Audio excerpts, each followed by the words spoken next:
Adam is one step closer to being divine. Such a simple sentence instantly sent tumultuous waves through every member of the Tarot Club. Other than Leonard, the other members, including Zio, who had been briefed of the important points by the magician, immediately recalled the information regarding Adam. Ancient sun god, City of Silver's creator's son, brother of blasphemer Amen. Suspected to be one of the 8 kings of angels. And this mythical figure, who had existed before the cataclysm, had become active in the real world once again. And he was one step closer to being divine. This, to make Mr. Fool sigh, it means that Adam is probably just one step short of reaching the divine throne, sequence 0. There's a chance that he might make that step at any moment. Alger subconsciously came to a conclusion as he hurriedly clasped his hands and couldn't help but have thoughts run through his mind. A sequence O true God is about to be born. There are still births of true gods in the 5th epoch. This will be the first true god this epoch. With deities no longer able to descend upon the real world, it's unbelievable that a sequence O would still appear. Alger always found himself ambitious, with him now setting his sights on sequence 2, to become an angel. But after hearing about Adam, he still found it unacceptable. One had to know that the last one to become a sequence O true god was the former god of craftsmanship, the present god of steam and machinery. And that happened in the late 4th epoch. Since the 5th epoch, over 1300 years, there hadn't been any new existence reaching the divine throne. It's no wonder Mr. Fool said that the times will change as a result. Amidst Catlia's scattered thoughts, she suddenly came to a realization as though she could see the waves that marked the end of an epoch flooding over. Having already gathered the ingredients and being in the process of making preparations for the sequence 4 ritual, she believed she had the chance of attaining divinity in the near future to change her existence. She was still reeling in joy, anticipation, and unease. But at this moment, she suddenly felt a baffling sense of horror.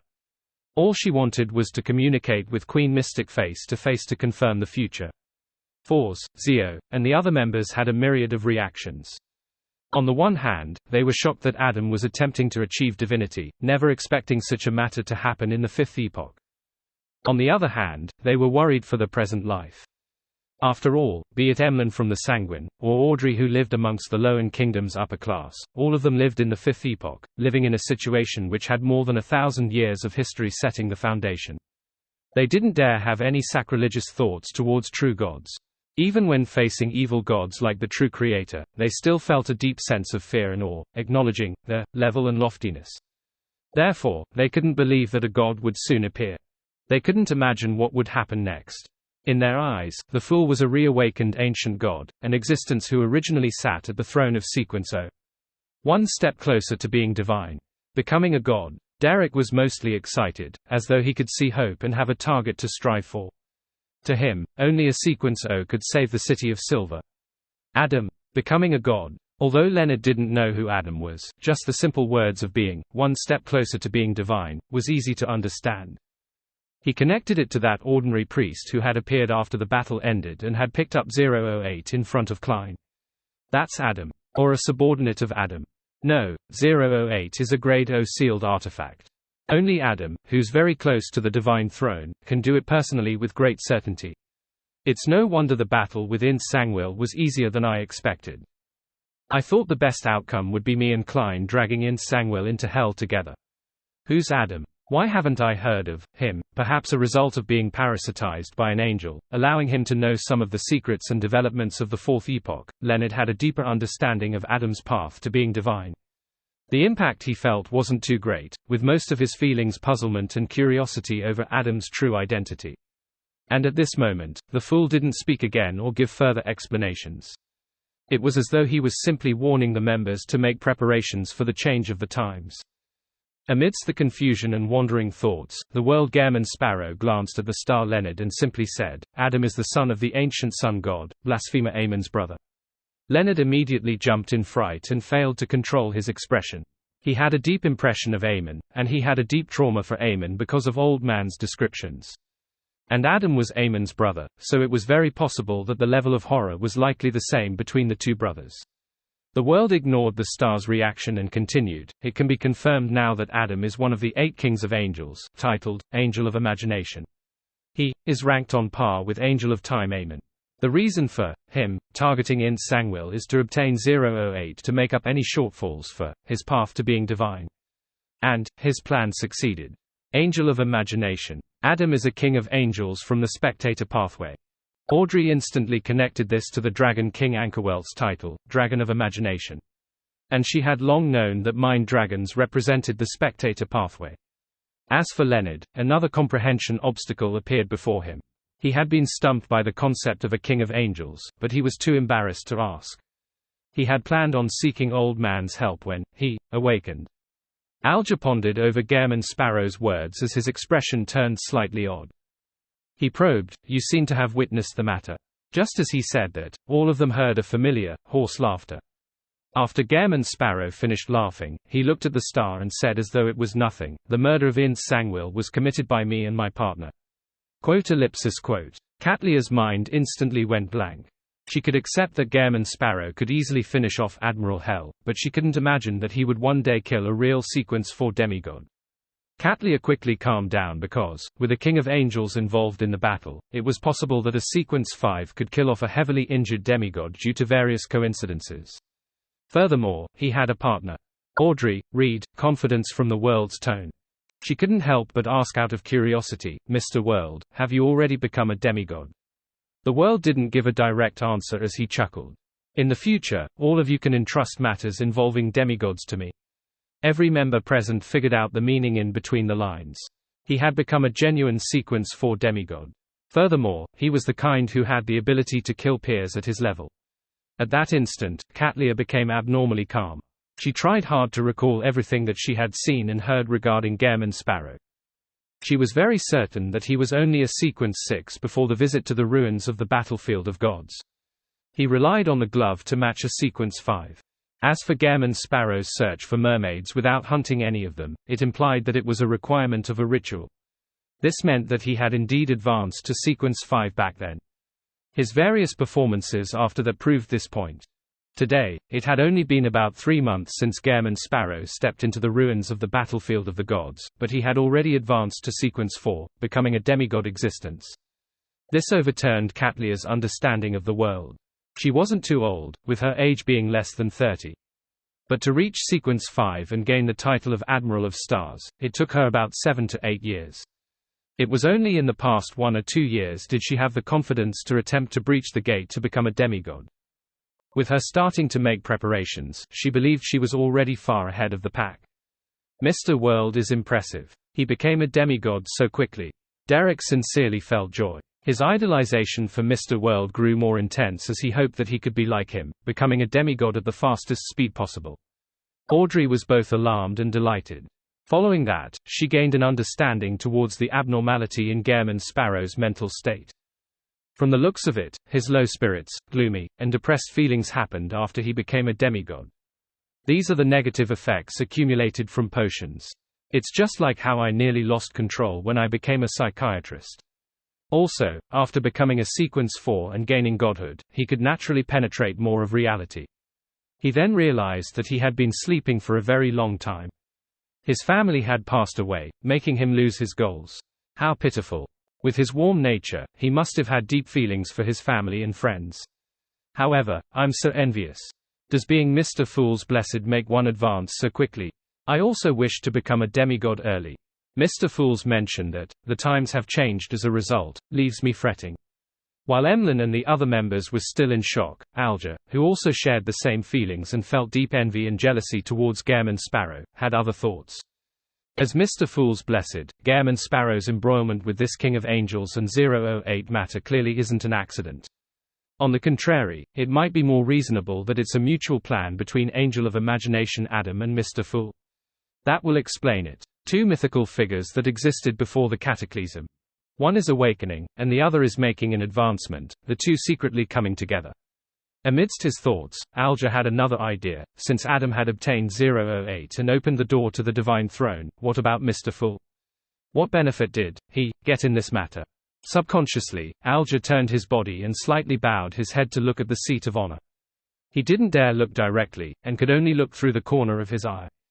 Almost instantly, Alger discovered that Mr. Fool was somewhat different than before. In the past, although Mr. Fool was distant and profound, making him appear unfathomable, as though he was looking down upon everything from above, that was all. It wasn't like he was now. Even though he wasn't doing anything, he seemed to have fused with the entire space, a clear expression of him being the ruler at the pinnacle level. Sweeping his gaze, Alger saw the third card of blasphemy as he felt more certain of his guess. Indeed, Mr. Fool and the Angel of Imagination Adam had cooperated to machinate in Sangwill's demise. One of them obtained 008, making him take one step closer to being a god, while the other obtained the various benefits in a card of blasphemy and regained a substantial amount of his strength. The times will change as a result. At that instant, Alger had a deeper understanding of what Mr. Fool had just said. The other members undoubtedly noticed him turning his head, and they realized that he was looking at Mr. Fool. After a brief moment of surprise, they made a certain realization at different speeds. Mr. Fool was aware of Angel of Imagination Adam's plot against In Sangwill from the very beginning and had sent his blessed to cooperate. He had even provided a certain level of help. If that weren't the case, how could a recently advanced demigod participate in a matter that involved the King of Angels and Grade O sealed artifact? If this weren't the case, the world wouldn't have been able to understand the situation that well, even if he had been embroiled due to all kinds of coincidences. The obtaining of the card of blasphemy, Mr. World's advancement, In Sangwill's death, the meeting of Angel of Imagination Adam's goal, these all happened in 1 week. This means that the relationship between them is tightly intertwined. My previous intuition was right. The obtaining of a new card of blasphemy and the appearance of an abnormality in Mr. World's mental state were the different outcomes of the same matter. Audrey nodded very slightly as she confirmed her theory. Leonard was increasingly convinced that In Sangwill's matter was more complicated than he had imagined. Apart from King of Angels Adam, there were likely other important figures of similar levels appearing back then. Otherwise, Amon's brother, the son of the ancient sun god, had no need to seek out Mr. Fool's help. After all, no matter how powerful or terrifying 008 was, it was incapable of comparing with the blasphemer as described by Old Man, as Adam and Amon were likely on par with each other. The evil spirit that Klein pulled into the underworld probably isn't simple. It's definitely not something that, being from the Hunter pathway, would be enough to describe it with. Klein's participation in the matter regarding In Sangwill isn't solely for revenge, but is also due to Mr. Fool's orders. As Leonard sighed, he didn't generate any negative feelings. Instead, he was secretly relieved. From his point of view, this was a very ordinary situation. Mr. Fool's agreement in convening such a gathering to establish a corresponding organization while hosting it as a deity was definitely not because he solely wished to make the area more lively or being done out of goodwill. He definitely had his goals and needs that he wished blessed like Klein or members like him could complete. Therefore, seeking revenge on In Sangwill and accepting Mr. Fool's mission wasn't in conflict. The latter didn't reduce the former's meaning and importance. As for why he was relieved, it was because Leonard believed that Mr. Fool's clear expression of his goals had made it better than having everything chaotic and unknown. He didn't need to guess or wait with trepidation. He originally had intense wariness for Palais Zoroast precisely because he wasn't sure of his true motives. At this moment, the Fool Klein didn't say a word. He didn't confirm or deny the members' guesses and theories. Controlling the world, he made him continue. Adam might have established a very secretive organization, and it has been secretly steering the development of the times. Many important figures you might never have expected are members of this organization. They would machinate one matter after another. Also, after leaving this place, do not say or write down Adam's name, including his title. Try not to think about such matters, because he has the trait of any mention of it will be known. The more you know about him, the more he might know about you. This is somewhat similar to 008. After hearing Mr. World's description, Audrey instantly recalled learning of the mysterious organization from Mr. Fool, the Twilight Hermit Order. This made her quickly come up with a corresponding theory. The King of Angels Adam was the leader of the Twilight Hermit Order. The Angel of Imagination was a member of the Spectator Pathway. Likewise for 008. Therefore, any mention of it will be known, was a beyond a power of this pathway at higher sequences. Likewise for, the more you know of it, the more it knows of you. Impressive. But won't this be rather noisy? Audrey momentarily looked forward to it with envy while also feeling worried and puzzled. Any mention of it will be known. So the organization behind the assassination of Duke Negan, the one backer behind Killingos, was established by King of Angels Adam. Alger was first somewhat enlightened before his expression fell. He began to suspect that the primitive island that he had previously explored was related to this secret organization. This was because Killingos had once ventured deep into it and discovered several items. Furthermore, the final disappearance of the island had resembled the powers of the Dragon of Imagination as described by the Sun.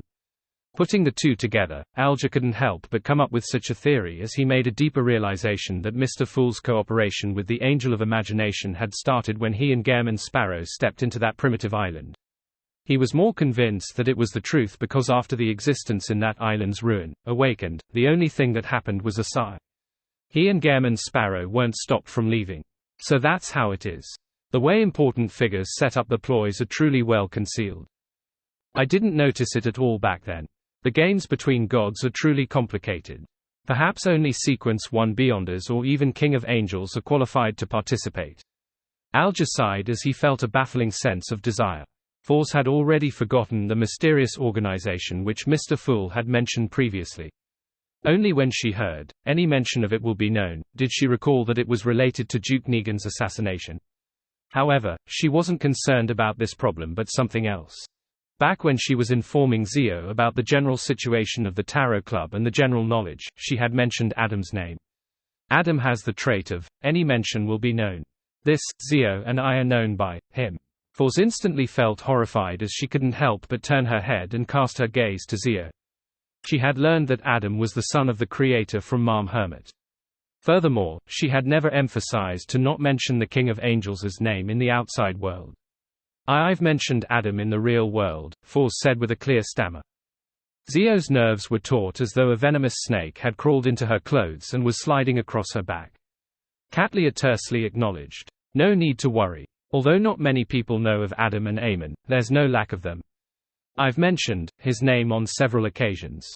As long as the words you mentioned doesn't involve any secrets, I believe he will only observe you for a moment before casting his gaze elsewhere. She was rather certain when saying that because, in the Moses ascetic order that had been pursued by knowledge, Adam's existence wasn't a secret. People often mentioned him. At this moment, her mind was filled with another matter. Could it be that the secret, ancient organization that Emperor Roselle joined was the one that King of Angels Adam established? Force hurriedly tried recalling and said somewhat hesitantly, there were mentions involving the forsaken land of the gods, the giant king's court, Amon, King of Angels, and other knowledge. Would that be a problem?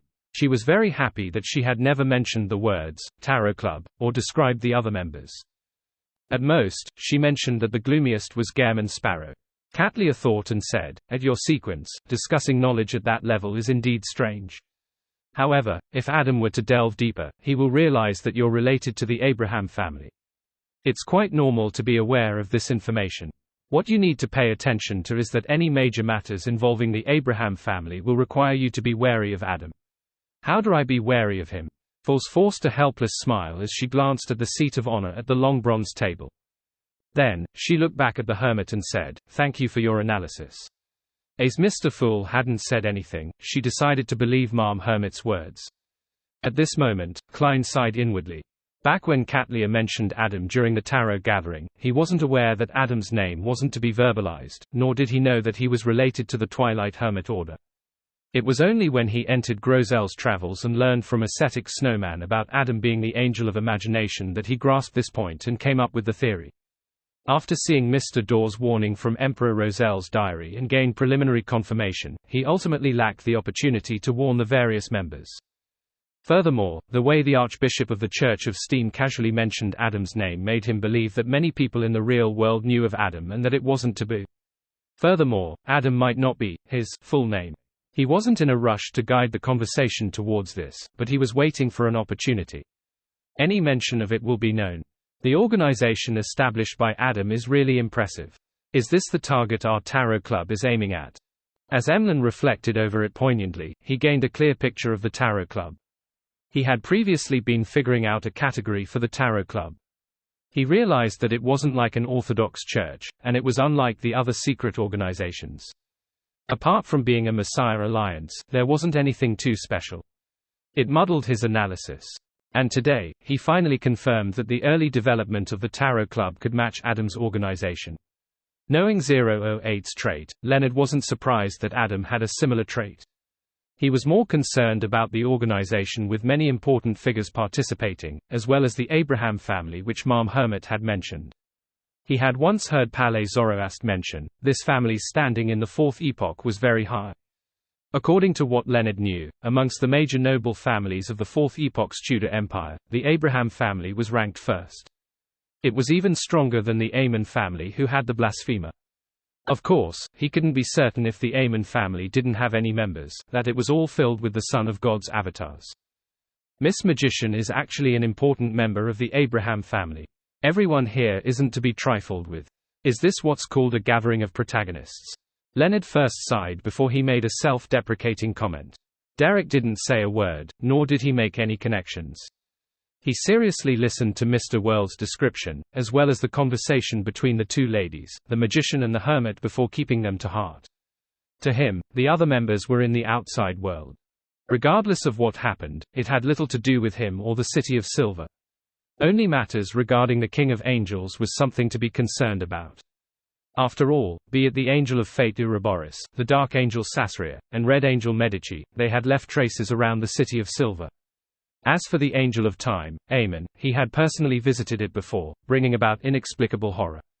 After everyone quietened down, Derek couldn't help but consider certain matters. Any mention of it will be known. How should I inform the chief about such matters? Or is it fine not saying it for the time being? I'll just mention that Amun is a son of the Creator, that he has another brother who's of the same pathway as the Dragon of Imagination. If the City of Silver were to encounter an overwhelming disaster, would Adam be able to hear it if I said his name? Can he enter the forsaken land of the gods? With this in mind, Derek instantly felt somewhat ashamed. This was because, in such situations, the honorific name he should chant was Mr. Fools. At this moment, the world spoke again. Although War Angel Medici has long perished, he isn't completely dead. The soul he left behind has fused with the souls of the ancestors of the two major families of Sauron and Einhorn, forming an evil spirit. During the death of Ince Sangwil, there were traces of its appearance. Klein had specially brought up this point to firstly pass this information to the Church of Evernite via Leonard. Secondly, it was to remind the hanged man to take note. After all, he had been to Bansi twice, possibly embroiling himself with the Red Angel evil spirit's fate. That evil spirit was War Angel Medici. While Leonard was feeling alarmed, he was taken aback. He had just guessed that Adam wasn't the only bigwig who had been present. Later, setting off from the titles of War Angel and Angel of Imagination, he suspected that the evil spirit was a king of angels in its former life. And such an evil spirit had been sent to the underworld without putting up any resistance under the influence of the luck siphon charm. Old man's level is higher than I previously imagined. Yes, the evil spirit must have been weakened by Adam, and perhaps even by Mr. Fool, before Mom Daly and I arrived. Otherwise, it's not an enemy we could have handled. Right, what was Adam doing back then? There wasn't any sign of him during the entire battle. Could it be that there was another figure at the level of a king of angels holding back Adam? Leonard felt tumultuous waves swishing through his heart as he forgot to observe the reactions of the other members. War Angel Medici. He perished and became an evil spirit. Bansi was the place his descendants lived. He was one of the founders of Rose Redemption. Alger quickly linked up the pieces of information and learned many new things. That mural I saw in the Bansi Harbor telegraph office must have been drawn by that evil spirit. The World Gareman Sparrow had gotten me to head to Bansi Harbor to search for traces in order to grasp the terrifying evil spirit's location. It was to prevent his subsequent plans from being disrupted. Thankfully, I didn't destroy that mural. Otherwise, I might have caught the notice of the evil spirit. While Alger sighed in relief, he felt increasingly alert. He planned on getting the Blue Avenger to leave Bansi Harbor and head for the northern front of the Sonya Sea to investigate the matter Mr. Fool had previously given him. Audrey, Katlia, and the other members listened attentively as they kept it in mind without making too many connections. This was because the matter the world was describing contained information that mostly consisted of key and rich points. And lacking the additional experiences and knowledge, they were unable to expand on the matter. After sharing the information that everyone needed to take note of, the world chuckled hoarsely. That's about it. After a brief silence, Emlyn straightened his back and looked ahead. An important figure from my kind will arrive in Backland, and a meeting with me has been arranged. After a pause, and seeing how no one responded, he cleared his throat and asked, "How should I deal with him, another angel?" Leonard felt numb as he noticed something. Mr. Moon had mentioned the concept of his kind, and he had red eyes. Leonard was taken aback as he thought to himself, "He's a sanguine." Sanguine? Don't tell me he's Emlyn White from the Harvest Church.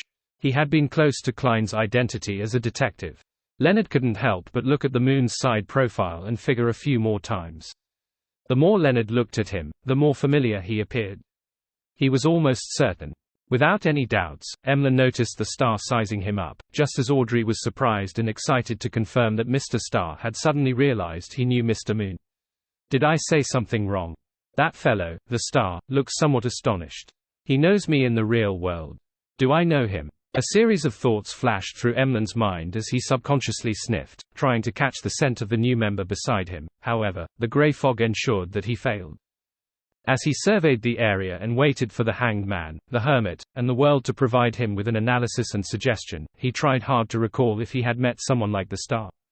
Gradually, he felt a sense of familiarity, but he couldn't recall who it was due to the superficial impression the person left on him. At this point, Audrey recalled another problem. Mr. World and Mr. Star know each other, and Mr. Star knows Mr. Moon. Then, does Mr. World know Mr. Moon? She subconsciously sized up the person at the lower end of the long bronze table, but she failed to read anything of use from the World Gairman Sparrow. As for Alger, he turned to look at the Moon after a few seconds of thought. He said with some deliberation, "Mr. Fool just mentioned that the times are changing.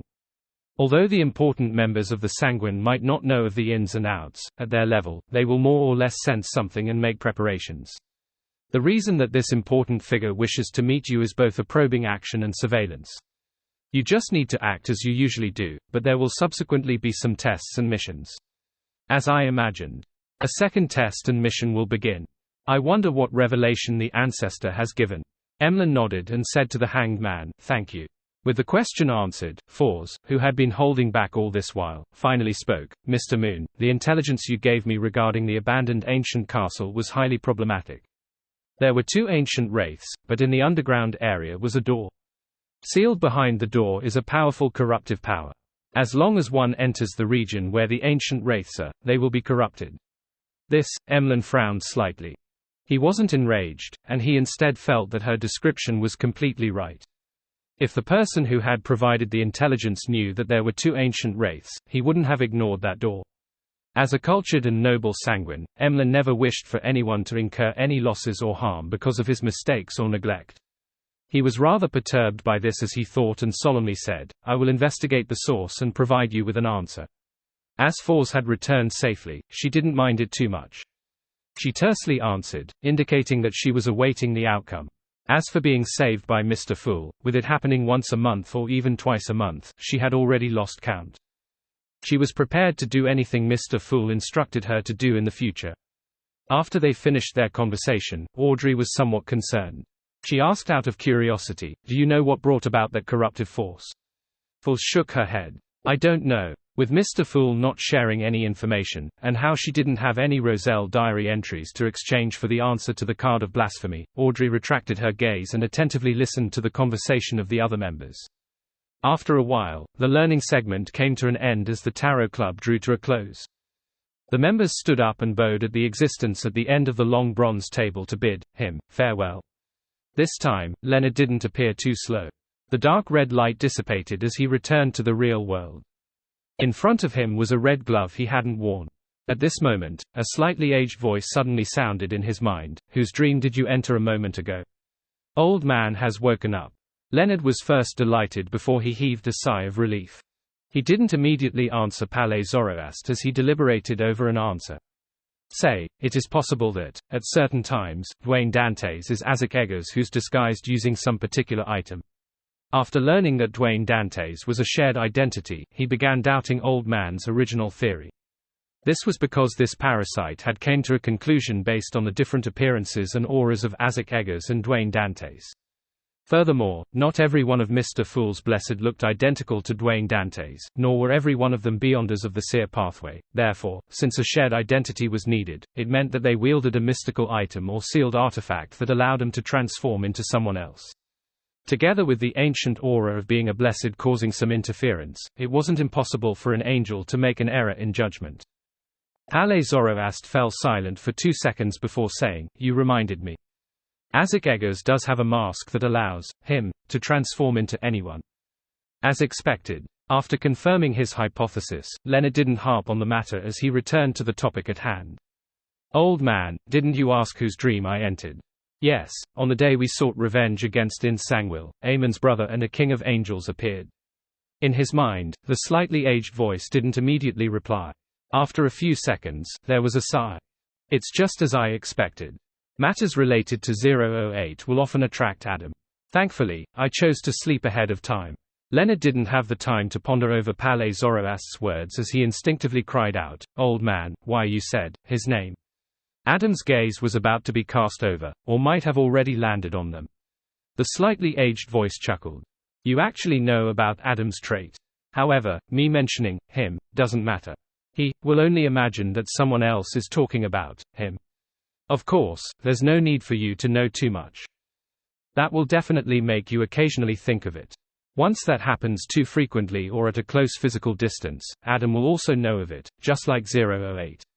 Furthermore, 008's influence is limited to a huge city, while Adam's is the entire world.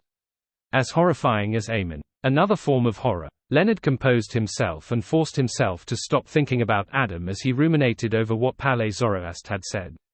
Suddenly, he nearly blurted out without suppressing his voice, "Old man, did you sleep not because you were weak, but because you were afraid of encountering Amon's brother?" Ahem. Palais cleared his throat. It was a result of both reasons, but they don't contradict one another. "After giving you the 2 worms of time, my condition deteriorated again. Under such circumstances, how am I to deal with a king of angels and conceal my existence? I'm already old and feeble. There's no need for such developments, so it's almost necessary for me to hide." Leonard was momentarily at a loss for words and said after a few seconds, "Amon and his brother should be older than you. The ancient sun god is an ancient god before the cataclysm." Without waiting for Palais Zoroast's reply, he heaved a sigh of relief. "That is to say that, because of your act of sealing yourself and sleeping, that king of angels didn't discover a problem with me?" Palais chuckled. "No, it was discovered." Quote. Leonard's expression sank as he nearly looked around frantically. He suspected that Adam was sitting in some corner, silently listening to his conversation with Old Man. At this moment, Palais Zoroast added, "You were very close to him. Do you think you can hide from a king of angels who has accommodated the spectator pathway's uniqueness? Besides, you likely cried out, 'Old man,' impolitely at the most critical moment." Leonard was taken aback as he subconsciously answered, "Why, you heard it." He suspected that Old Man had heard him but had deliberately chosen to ignore him for fear of being discovered by Adam. "No," Pathles's slightly aged voice teased, "I don't have to hear it to know what you would do. How can I not be aware of what kind of person you are?" Amidst Leonard's embarrassment, Palais Zoroast continued, "Adam definitely knows that you've been parasitized, but as I'd sealed myself and was asleep, he didn't discover who was parasitizing you. The demigods with such abilities aren't many, but it's also not a very tiny number." "Is that so?" Leonard instantly heaved a sigh of relief. He was most worried about having Adam see Old Man before returning to inform blasphemer Amon. With this in mind, Leonard raised a question he had been wondering all this while. "Old man, what's a king of angels?" Palais Zoroast didn't ask where Leonard had learned of this concept as, he simply explained, "Those that exceed sequence 1 but have yet to become a deity. If we are specifically talking about the 8 kings of angels, apart from those that meet the previous definition, they're the ones who served the ancient sun god before the cataclysm. What does it mean to exceed sequence 1 but have yet to become a deity? How is that achieved? By accommodating the so-called uniqueness." Leonard had the intention of asking, but he suspected that Old Man wouldn't answer in detail. He gradually decided to first talk about other matters before finding an opportunity to raise this issue again. He deliberated for a moment and said with a suppressed voice, "During the battle for revenge within Sangwil, I faced immense adversity, to the point of not being able to look at my enemy head-on, much less use the luck siphon charm. When seeking your help failed, I chose to chant Mr. Fool's honorific name and had received a response. After everything ended, I found myself heading for an ancient palace as though I was dreaming. It was above the boundless grey fog. Before Leonard finished his description, Paley, who had been listening quietly, cut him off. You met the fool. Yes, his aura is vastly deeper than the sea, loftier than the mountains. His figure was cloaked in the grey fog, preventing anyone from seeing it clearly. Leonard recalled his encounter and described in a poetic manner. He established an organization, holding a divine council, a true one, every Monday afternoon. I'm already one of the members. Paley fell silent once again and didn't say a word for quite some time. Only after a while did he say, "The fool allowed you to tell me this?" Yes. Sitting there, Leonard nodded and let out a suppressed voice into the air as he said, "Old man, do you know him?" Paley Zoroaster sighed and said, "No, but I can roughly guess of his origins."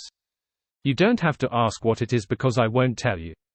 Hey, this might be an opportunity for you. Otherwise, it will be difficult for you to become a demigod." Leonard turned agape before closing his mouth.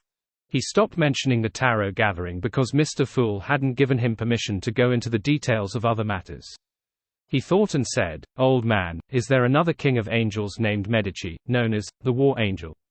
Paley tersely acknowledged, "You can also address him as Red Angel. However, he has long perished. You were even close to where he died." "Where?" Leonard was surprised, but he had no impression of that happening. Paley scoffed. "Are the memories of you people from the Evernite pathway so terrible? I recall that your goddess wasn't like that. Do you still remember the ruin found beneath Backland? The Tudor Tronsoist United Empire. The place where Elista Tudor became Blood Emperor?" Leonard asked in enlightenment. Paley Zoroaster's slightly aged voice resounded once again, "That's right." As Leonard tried to figure out the logic embedded in this matter, he informed Old Man of the evil spirit. The remnant soul of Medici fused with the two angels of the Sauron and Einhorn family, becoming a brand new evil spirit. Paley repeated Leonard's words in disbelief. Following that, he couldn't hide his amusement and said, "The three of them are absolute archenemies, the kind that can't stand each other's existence. To think that they are together in death, fused as one, is truly haha, it must be quite lively." Leonard didn't know what Old Man was laughing about as he subconsciously asked, "They are archenemies?" Paley held back his laughter as he said, "Yes, the reason why Medici failed and was captured was because he was dealing with the Sauron ancestor who had fallen into his trap. It wasn't that he wasn't prepared, but that was mainly focused on the primordial demoness's side. Surprisingly, Elista Tudor suddenly went mad. Hey, on this matter, Aemon and Adam had played a rather important role. That evil spirit is an enemy of Adam. Why would the Blood Emperor want to capture Medici and the two angels of Sauron and Einhorn? The place they perished was in the palace where Elista Tudor was trying to become Blood Emperor. They were the ritual materials needed to become a true god. According to Mr. Fool, Adam is one step closer to divinity after obtaining 008. Is this also considered a gathering of materials? Aemon is dealing with Old Man because of similar reasons. Leonard had some theories and had the urge to ask, but he ultimately held back. He was afraid that he touched on highly secretive matters, causing Old Man to react negatively. He planned on finding an opportunity at the Tarot Club to ask about such matters. After a brief silence, Leonard looked at the closed door and said with a suppressed voice, "Has Mr. Fool and the church reached a certain degree of tacit cooperation?" "That's the implication if no one is investigating you," Paley Zoroaster answered in a rather direct manner. Leonard nodded indiscernibly. "What will they arrange me to do next?" "Arrangement? Reward you for the services rendered and allow you to advance to Sequence 5 after you finish digesting the potion. Then, you will be allocated a Red Gloves team, and you'll be sent to complete missions. Otherwise, they might send you to a large diocese like Backland to be a deacon in charge of certain matters," Paley said without much concern. Back to Backland. Klein seems to be planning something in Backland. Leonard's thoughts were suddenly liberated. He didn't converse with Old Man again as he slumped against the wall and cradled his head with his hands, sitting rather leisurely. Late at night, in the border town of East and West Balam, outside a row of warehouses. Dressed in a formal suit, Dwayne Dantes, with his white sideburns, was holding a gold-inlaid cane. After exchanging signals and countersigns with the officer on duty, he watched as the officer opened the door to the warehouse and heard him say in a relaxed manner, "It's everything inside. Check the goods and move it yourself. Also, pay me the remaining amount before leaving." Dwayne Dantes nodded slightly and weighed the suitcase in hand. In it was £5,000 in cash entirely from May Sanchez's down payment. At this moment, two figures were silently watching this develop 2 warehouses away in a 3-story building. On the top floor of a small building, a black-haired, brown-eyed man donning dark-colored clothes was looking down at the arms deal not far away. This man, who looked about 28, couldn't help but say, he actually got May Sanchez. "Oh, holy Lord of Storms, Alfred, if I had known it would turn out this way, we might as well have done the mission ourselves. Even if all the expenses are deducted, we should still earn at least £20,000. The man beside him was a young man in a black trench coat. He looked about 24 and had a head of resplendent blonde hair and blue eyes that resembled a lake. He had pretty good looks. Being addressed as Alfred, he shook his head and said, "No, that would be too noticeable. May Sanchez's allegiance has always been unclear. Before figuring out his take on matters, rashly discussing an arms deal with him is extremely dangerous. Dwayne Dantes is able to earn £20,000 because he dares to take the risk." The black-haired and brown-eyed man immediately scoffed. To think that Alfred Hall, who has led a few dozen men to assault a battalion with over 1,000 troops, would claim that he doesn't dare take risks. Alfred shot a glance at him and said, "Pagani, this isn't the same thing. That happened because I was confident of wiping out the command center. And once there's a lack of leadership, 1,000 scattered troops might not be as formidable as 1,000 pigs. In addition, the transaction this time is solely a test. It's to establish communications and to set up a channel. If it's done by us, who are we to seek out the next time? And the subsequent ones. If we keep at it, we will ultimately expose ourselves. Once that happens, it will be a diplomatic matter.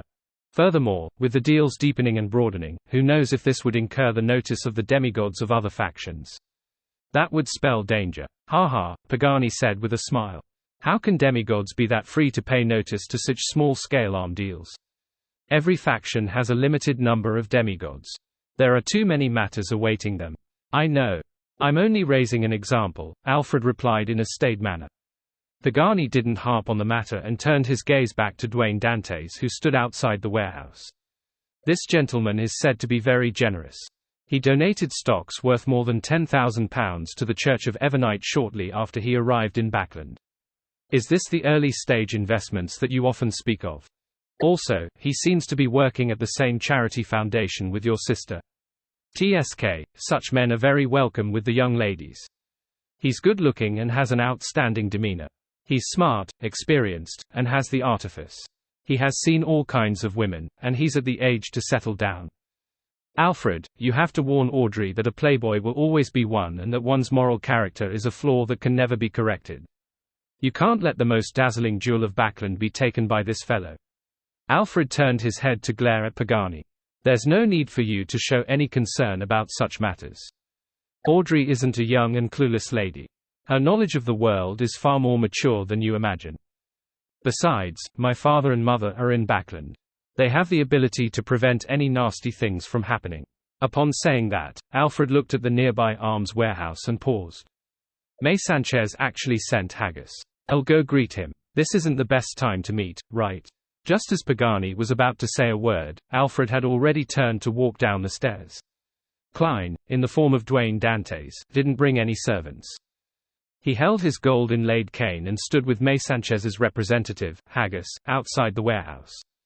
They watched as crates of munitions were carried out and loaded onto carriages. At this moment, he half turned his body upon sensing something and looked elsewhere. The person that was reflected in his eyes was a young man wearing a trench coat without a hat. His blonde hair was combed into a slick back, and his blue eyes looked like a lake under a bright clear sky. He was tall with a good build. His every move exuded an indescribable sense of dignity. Even without any troops surrounding him, the authority he wielded was obvious. "Alfred!" Haggis noticed the man as well when he cried out in delighted surprise. "Alfred, Miss Justice's second elder brother. This feeling resembles that of the Arbiter pathway." Klein raised his right hand and took off his top hat to press it against his chest as a form of greeting. After Alfred Hall greeted Haggis, he turned to look at Dwayne Dantes. "Your character is widely spread across Backland. Even I've heard of you, despite being in East Balham. Character? A character at making arms deals?" Klein lampooned as he chuckled. "I'm only doing things that I believe need to be done." Alfred nodded. "I believe there's no need for any self-introductions. Haggis should have mentioned me to you. Yes, Colonel Hall, Klein replied with a smile. I only learned that Miss Audrey has another brother here in the southern continent after I arrived, that he served in the military and has rendered impressive services. Alfred cast his gaze on Dwayne Dantes' face and changed the topic. I thought you would take the opportunity to work at the Loan Charity Bursary Foundation, but you surprised me by choosing to come to the southern continent. Klein maintained his smile from before. For an outsider to truly enter a pre-existing circle is quite impossible just by giving donations, doing charity, and hosting balls and banquets. Alfred tersely answered, very wise. After exchanging a few pleasantries, he asked Haggis, did something happen in Kookawa? It seemed rather serious. Haggis squeezed a smile. I'm not too sure. I was hiding in an underground bunker at the general's residence. I later heard that there was a lightning storm at Revival Square. Lightning storm. Alfred's gaze turned towards Dwayne Dantes again. Klein nodded and said, indeed. The hotel I was staying at isn't too far from Revival Square. I did see continuous bolts of lightning striking that area. All of that happened in the day. Alfred's gaze turned towards Haggis again. What happened to the scene in the end? Most of the area was in shambles. There were marks of lightning strikes. Haggis didn't hide the truth at all. Alfred nodded gently and pointed to the side before saying to Haggis and Dwayne Dantes, I still have other matters to tend to. We can chat again when the opportunity arises. See you again, Klein politely replied. It made him appear to be at a social gathering instead of being outside a munitions warehouse. He was watching Alfred Hall leave when his body trembled. His head made an abrupt turn to the side. In the primitive forests that covered East and West Balam, a figure was slowly outlined with his back bent. He had a fleshy face with slightly browned skin. His clothes were baggy, and he had a rapier by his waist. In his hand was a silver mask. Looking to his sides, this figure straightened his body. He was none other than Admiral Hal Ludwell, who had previously entered the underworld. However, at this moment, 2 clumps of blood-red flames were burning in his eye sockets. He looked completely different from before. I'm starving. Ludwell opened his mouth, letting out a sigh that seemed to come from his chest. He then cast his gaze in a different direction, muttering, the owner of this marionette is over there. Fate has brought us together again. He has a hunter pathway item on him. It's perfect for replenishing myself. Just as he said that, a bloody mouth appeared on the left cheek of Ludwell's face. It opened and closed as it said, Medici, what we need to deal with first is our survival. After this marionette loses its connection to its owner, it's no different from the dead. The remnant spirit will quickly return to the underworld and not be able to maintain the body. And without the underworld inside him, we will inevitably be weakened until we dissipate. Yes, the most pressing matter now is to find another gatekeeper. Another mouth appeared on Ludwell's right cheek. Red Angel Medici immediately scoffed. Sauron, Einhorn, were the 2 of you women in the past. Your nature as angels has been left in the dumps because of you. That fellow was able to resist 008's arrangements several times, implying that he's definitely not simple. With a chance to lock onto him, how can we give it up? Once this marionette completely dies, things wouldn't be that simple again. Besides, the hunter pathway item on him can effectively extend our existence. Once we finish him, it wouldn't be too late finding a gatekeeper. The bloody crack on Ludwell's left cheek immediately scoffed. Medici, have you sacrificed your brain to the true creator? That fellow has clearly advanced. In our current condition, defeating a Bizarro sorcerer isn't difficult, but killing him is nearly impossible. Medici wasn't frustrated, and instead, he laughed deeply. This isn't something unresolvable. As long as you allow me to chant my lord's honorific name, helpers will immediately arrive. A gatekeeper might even be automatically brought here. The mouth on Ludwell's right cheek immediately opened and closed. Sauron, let's work together to stop him and search for a gatekeeper. All right. The mouth on Ludwell's left cheek didn't hesitate to reply. Upon seeing this, Red Angel Medici laughed. The 2 of you have fallen for it. My goal has been met. I can confirm that the 2 of you were previously women. The 2 mouths on Ludwell's cheeks roared, shut up. Humph, we've been merged together for 2,000 years. Would we not know what tricks you're up to? There's no need to struggle again. As they spoke, the colors around Admiral Hal Ludwell instantly saturated and stacked upon one another. He had entered the spirit world and began traversing it. Outside the munitions warehouse, Klein finally retracted his gaze as his premonition for danger vanished. For that one moment, he had a baffling feeling, but he was unable to project the corresponding scene in his mind. What happened? Klein muttered to himself. Without waiting any further, he threw the suitcase in his hand to the officer who was in charge of handing and taking over. Then, he said to Haggis, "The rest is yours. You can give me the rest of the payment."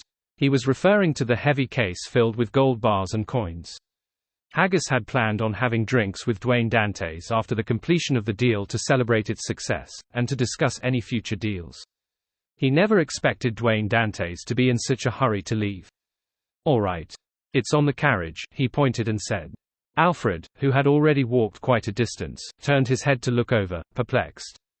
He wasn't sure why Dwayne Dantes wasn't following the pre-designated procedure. Seeing Alfred look over, Klein returned with a smile and nodded gently. "I suddenly sensed some danger." With that said, he calmly turned around and headed for the carriage which Haggis had pointed out. "Danger," Alfred repeated the word softly as he warily surveyed his surroundings but failed to find anything odd. He slowed down his pace, constantly taking note of his surroundings before returning to the nearby three-story building with out of the ordinary vigilance.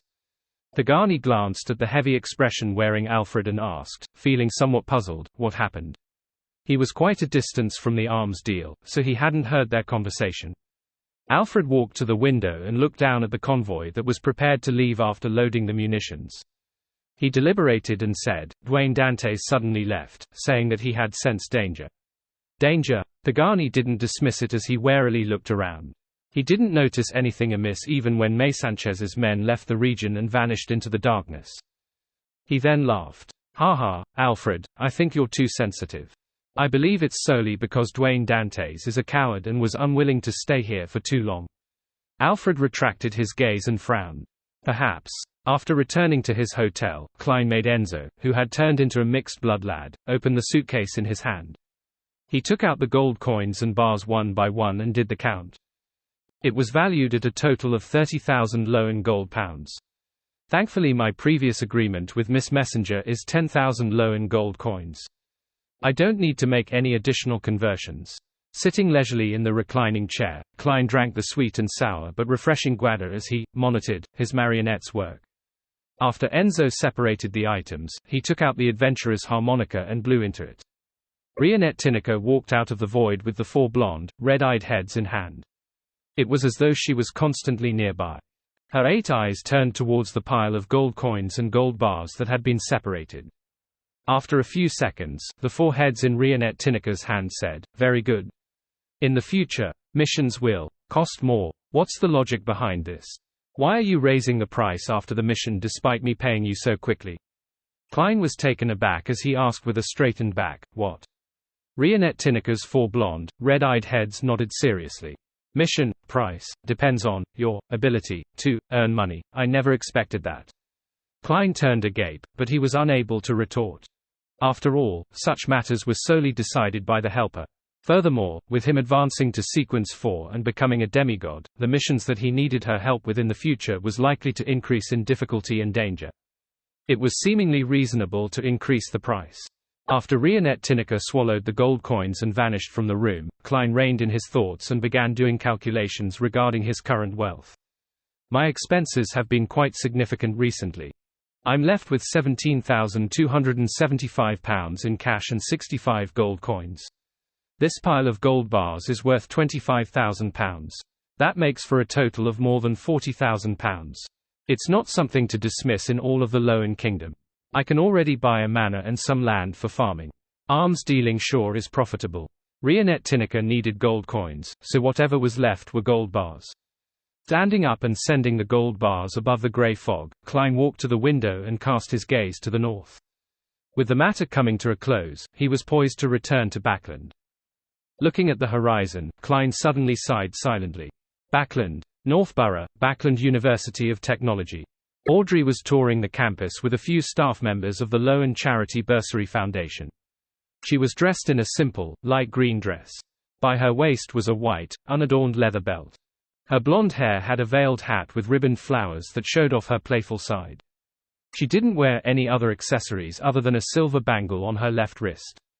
She looked no different from a female student that came from a family that could only be considered middle class.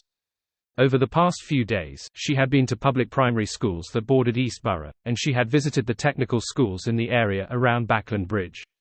She already knew the appropriate clothes needed for the occasion, not treating charity work as another social scene. Her green, limpid eyes darted around slightly as she wore a faint smile as she observed the students that came and went. Backland University of Technology had recently sent out its acceptance letters, and it was matriculation day for the new class of students. Matriculation should have happened in late August or early September, but as a newly restructured university, Backland University of Technology's entrance examinations were later than the other universities. That also delayed the results, which also meant that students that applied to the school had also participated in the examinations of other universities or might have already been accepted. Therefore, they had brought forward the registration work to confirm the matriculated numbers before deciding how many more students needed to be accepted. Due to this, Audrey and the Loan Charity Bursary Foundation staff came to help the first batch of approved applicants to complete their matriculation procedure. Wherever she could see, she discovered that the students on campus wore a beaming expression, and every action they made exuded obvious confidence. Their words and actions had an indescribable vigor, one that seemed to have immense hope for the future that allowed them to see light. And this feeling was completely different from the few public primary schools that Audrey had experienced in the past. The students there were either boorish and noisy or silent and gloomy. A common trait of theirs was being uneasy and confused. Whenever they encountered strangers of status, they would be filled with trepidation. Their eyes were dull, lacking the spirit that youths ought to have. I really wish those kids will have a chance of receiving higher education and be like the students here where they can work hard for a better future. As Audrey sighed silently, she swept her gaze to a male-female duo who were likely siblings. The elder brother had clearly stepped into society and started working. He wore a silk hat and wore a rather thin black formal suit. He appeared to be in his 30s and had the air resembling a civil servant. He had borrowed a rather old camera from somewhere and had placed it on a tripod. He gestured for his younger sister to move and adjust her pose as he searched for the best angle. The sister was about 17 or 18, and her black hair simply cascaded down.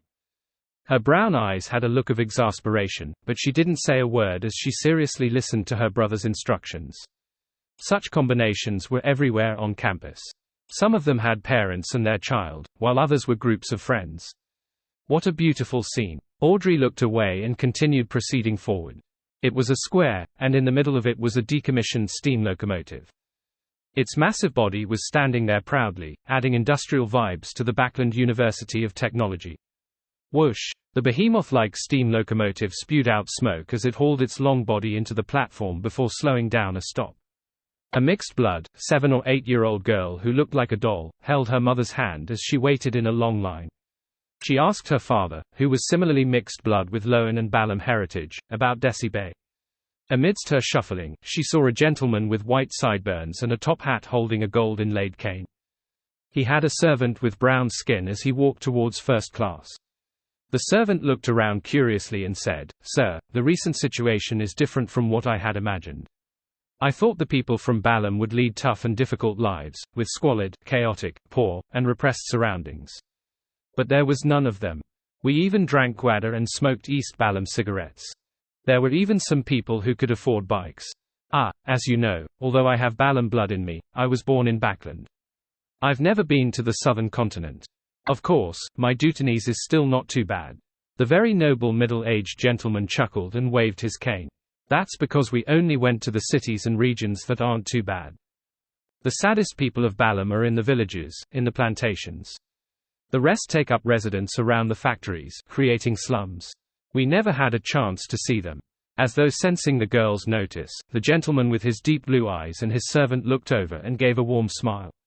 The corners of their lips clearly curled up, revealing 8 teeth before they nodded gently, looked away, and continued on their way. Before long, the girl and her parents boarded the steam locomotive and found their seats. When the whistle sounded again, the girl saw a man with dark brown skin, soft facial features, and red lumps on his cheek walk over with his head bowed. His hand pressed on his hat as he quickly walked down the aisle and headed for the head of the train. The man knocked on the partition before quickly entering the operator's compartment and said to the train driver, "All the train attendants have been swapped with our men. The bridge ahead is where the sacrifice will be held. With a thick moustache, the train driver nodded and said, "May God be satisfied with the sacrificial items on this train. Let's hope we can gain eternal life in the kingdom." Whoosh! The steam locomotive drove under a bridge before cruising past a huge bridge. After a long trip, it finally arrived at its destination, the pier. The doll-like, mixed-blood girl was somewhat sleepy and was no longer as lively as before. Under her parents' lead, she followed the crowd and inched towards the door. There were a few attendants at the door who were helping some of the passengers remove their luggage. When the girl and her parents walked past, these attendants curled the corners of their lips and revealed 8 teeth, showcasing a warm smile. After the girl jumped onto the platform, she looked back at them subconsciously. She saw figures standing outside the door, discussing something. Among them was the train conductor, as well as the man with the lumps on his cheek. A second later, these people turned their heads over and curled the corners of their lips, revealing 8 teeth. The girl retracted her gaze and skipped along as she left the platform with her parents. Cold winds blew across the platform at night, causing the hanging gas lamps to sway. The light of dusk stretched and shortened from time to time in this scene, allowing the steam locomotive that was silently parked on the tracks to oscillate between being cloaked in shadows or escaping the darkness. It had an indescribable sense of gloom and death. At this moment, a squad of black and white checkered policemen entered the platform. Under the lead of the railway company's duty manager, they walked to the huge train that appeared old. For some reason, after the passengers disembarked, all the train staff, including the train driver, returned to the carriage and never came out again. IS sent people to look for them and get them out to have some rest, but they quickly ran out looking like that had been inflicted with a disease. All they could do was hysterically shout, "They're all dead, they're all dead." The railway duty manager in a blue coat held a lamp, walking as he briefed the police about the situation. From his stammering and trembling body, the police could easily tell the extreme horror in him. It was as though a sudden tap on his shoulder would literally cause him to jump and abandon everything to rush for the exit. His emotions infected the police. All of them held their hands to their waists as they pressed onto their holsters. Tap, tap, tap. The leather shoes hitting the solid, hard ground left reverberating echoes. The police followed the duty manager and warily entered the front carriage. Inside the carriage, there were 2 people sitting in each row. They were distributed to the left and right, and they stood away from the windows. At that moment, they were leaning against the backs of their seats, motionless. Through the illumination of the gas lamps outside and lanterns in their hands, the inspectors leading him very quickly recognized the scene before him. Here were the staff of the steam locomotive. They were wearing blue uniforms that differed for men and women, and they were sitting in different seats in silence. Their faces were pale and their eyes wide open. Although there wasn't any sounds of breathing, the corners of their lips were curved up, revealing 8 teeth. Everyone present felt their hair stand up upon seeing the uniform smiles as they subconsciously held their breaths. This was an extremely bizarre and terrifying scene. All they wished was to turn around and leave, beginning investigations only when it was bright. The leading inspector drew 2 deep gasps before he instructed the constables beside him, "Go confirm if they are dead." Upon saying that, he glanced at the duty manager. "Follow him and see if there's anyone missing or excess people included." "All right, officer," the duty manager said with a trembling voice. As he and the constables ventured deeper into the carriage, the other policemen drew their revolvers and remained on high alert. In an unbearable silence, time slowly ticked by until, finally, one of the constables stopped at the end of the carriage, turned around, and shouted, "It's confirmed. All of them are dead." The railway manager stuttered immediately after him, "There are 2 missing. The train driver and the train conductor." The inspector calmed down significantly when he realized that nothing had happened all this time. He thought and said to all the constables, "Maintain the corpse's present state and await an autopsy." Meanwhile, split into 2 teams. One team is to head to the other carriages to search for the train conductor and driver, while the other team is to check the scene for clues and relevant information. Once the sun rises, we will begin investigations starting with the train personnel and the passengers who were previously on board. We will search for any commonalities and peculiarities. Although many passengers didn't present their identification documents when purchasing tickets, the inspector believed that it was possible to find people who had registered themselves and learn from them of any abnormalities on the train or passengers worth paying attention to. Just as he said that, a biting cold wind stirred, blowing through the carriage. When all of this came to an end, the inspector was about to emphasize his orders when he suddenly noticed something amiss. The steam locomotive staff members who were in their seats still had their eyes open with their whites showing and their faces pale. However, their mouths had closed at some point in time and were no longer showing their 8 teeth. Inside a luxurious hotel room, the wall lamps shone brightly onto the carpeted region where a desk stood. Klein had transformed into Gehrman Sparrow and was sitting on a single-seater. He had his left leg crossed over his right. Beside him was Enzo, who looked like a native. In front of him stood a row of cultist marionettes. They were the people involved in attempting to make a sacrifice on the steam locomotive, the man with the lumpy cheek, the train conductor and the train driver. They had circled from different streets donning different looks to gather here. "Who made you do the sacrifice?" Klein asked in a deep voice. After advancing to Sequence 4 and becoming a Bizarro sorcerer, not only was he able to read the thoughts of his marionette's superficial consciousness, he could also use the increased control of spirit body threads to do things similar to spirit channeling. Of course, the higher the level of the marionette, the poorer the effects of the spirit channeling. After a brief silence, the conductor, who was clearly low and with rather thick body hair, said blankly, "It's a revelation from God." "Which God?" Klein received the porcelain teacup from Enzo and took a sip. The train conductor replied in a daze, "God is God. There are no others." Klein lowered his cup and asked, "How did he reveal his revelation? What was said exactly?" The conductor instantly turned reverent. "He gave a revelation through a divine item, requesting us to sacrifice many lives to pleasure him. In return, he will give us eternal life in his kingdom." Sacrifice many lives. Compared to the numinous episcopate, the Rose school of thought prefers doing such things. They have always been infamous for blood sacrifices. But to have eternal life in God's kingdom is closer to the numinous episcopate's beliefs. Of course, I can't eliminate the possibility that it was fabricated. Klein pondered for a moment and asked, "What divine item?" The train driver didn't reply as he glanced at the man with the red, lumpy cheek. The man then took out an item from an inner pocket. It was a cloth doll of shabby craftsmanship with curved eyes and mouth. "God will issue us commands at a specific time through it. I bought it at a flea market," the man with the lumpy cheek said slowly without any perturbation in his tone. This, Klein instantly thought of many possibilities before getting Enzo to take the cloth doll and scrutinize it carefully, but he didn't discover anything odd. With his experience, this meant that the problem wasn't with the doll. That meant that there were two possibilities. First, someone was using the doll as a decoy while acting as a deity nearby.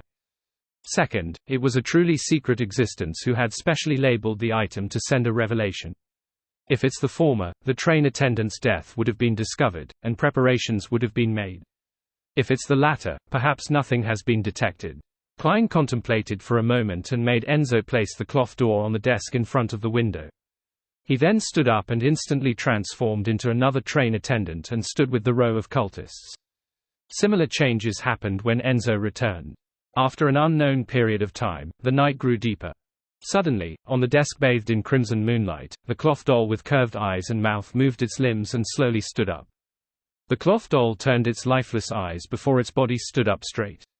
It looked towards the area that the crimson moonlight failed to illuminate. There, the man with the lumpy cheek and the other cultists had been standing quietly, but at this moment, they bowed their heads, raising their arms as though they were praying, piously listening to the revelation. About 2 to 3 seconds later, the cloth doll finally stood up straight.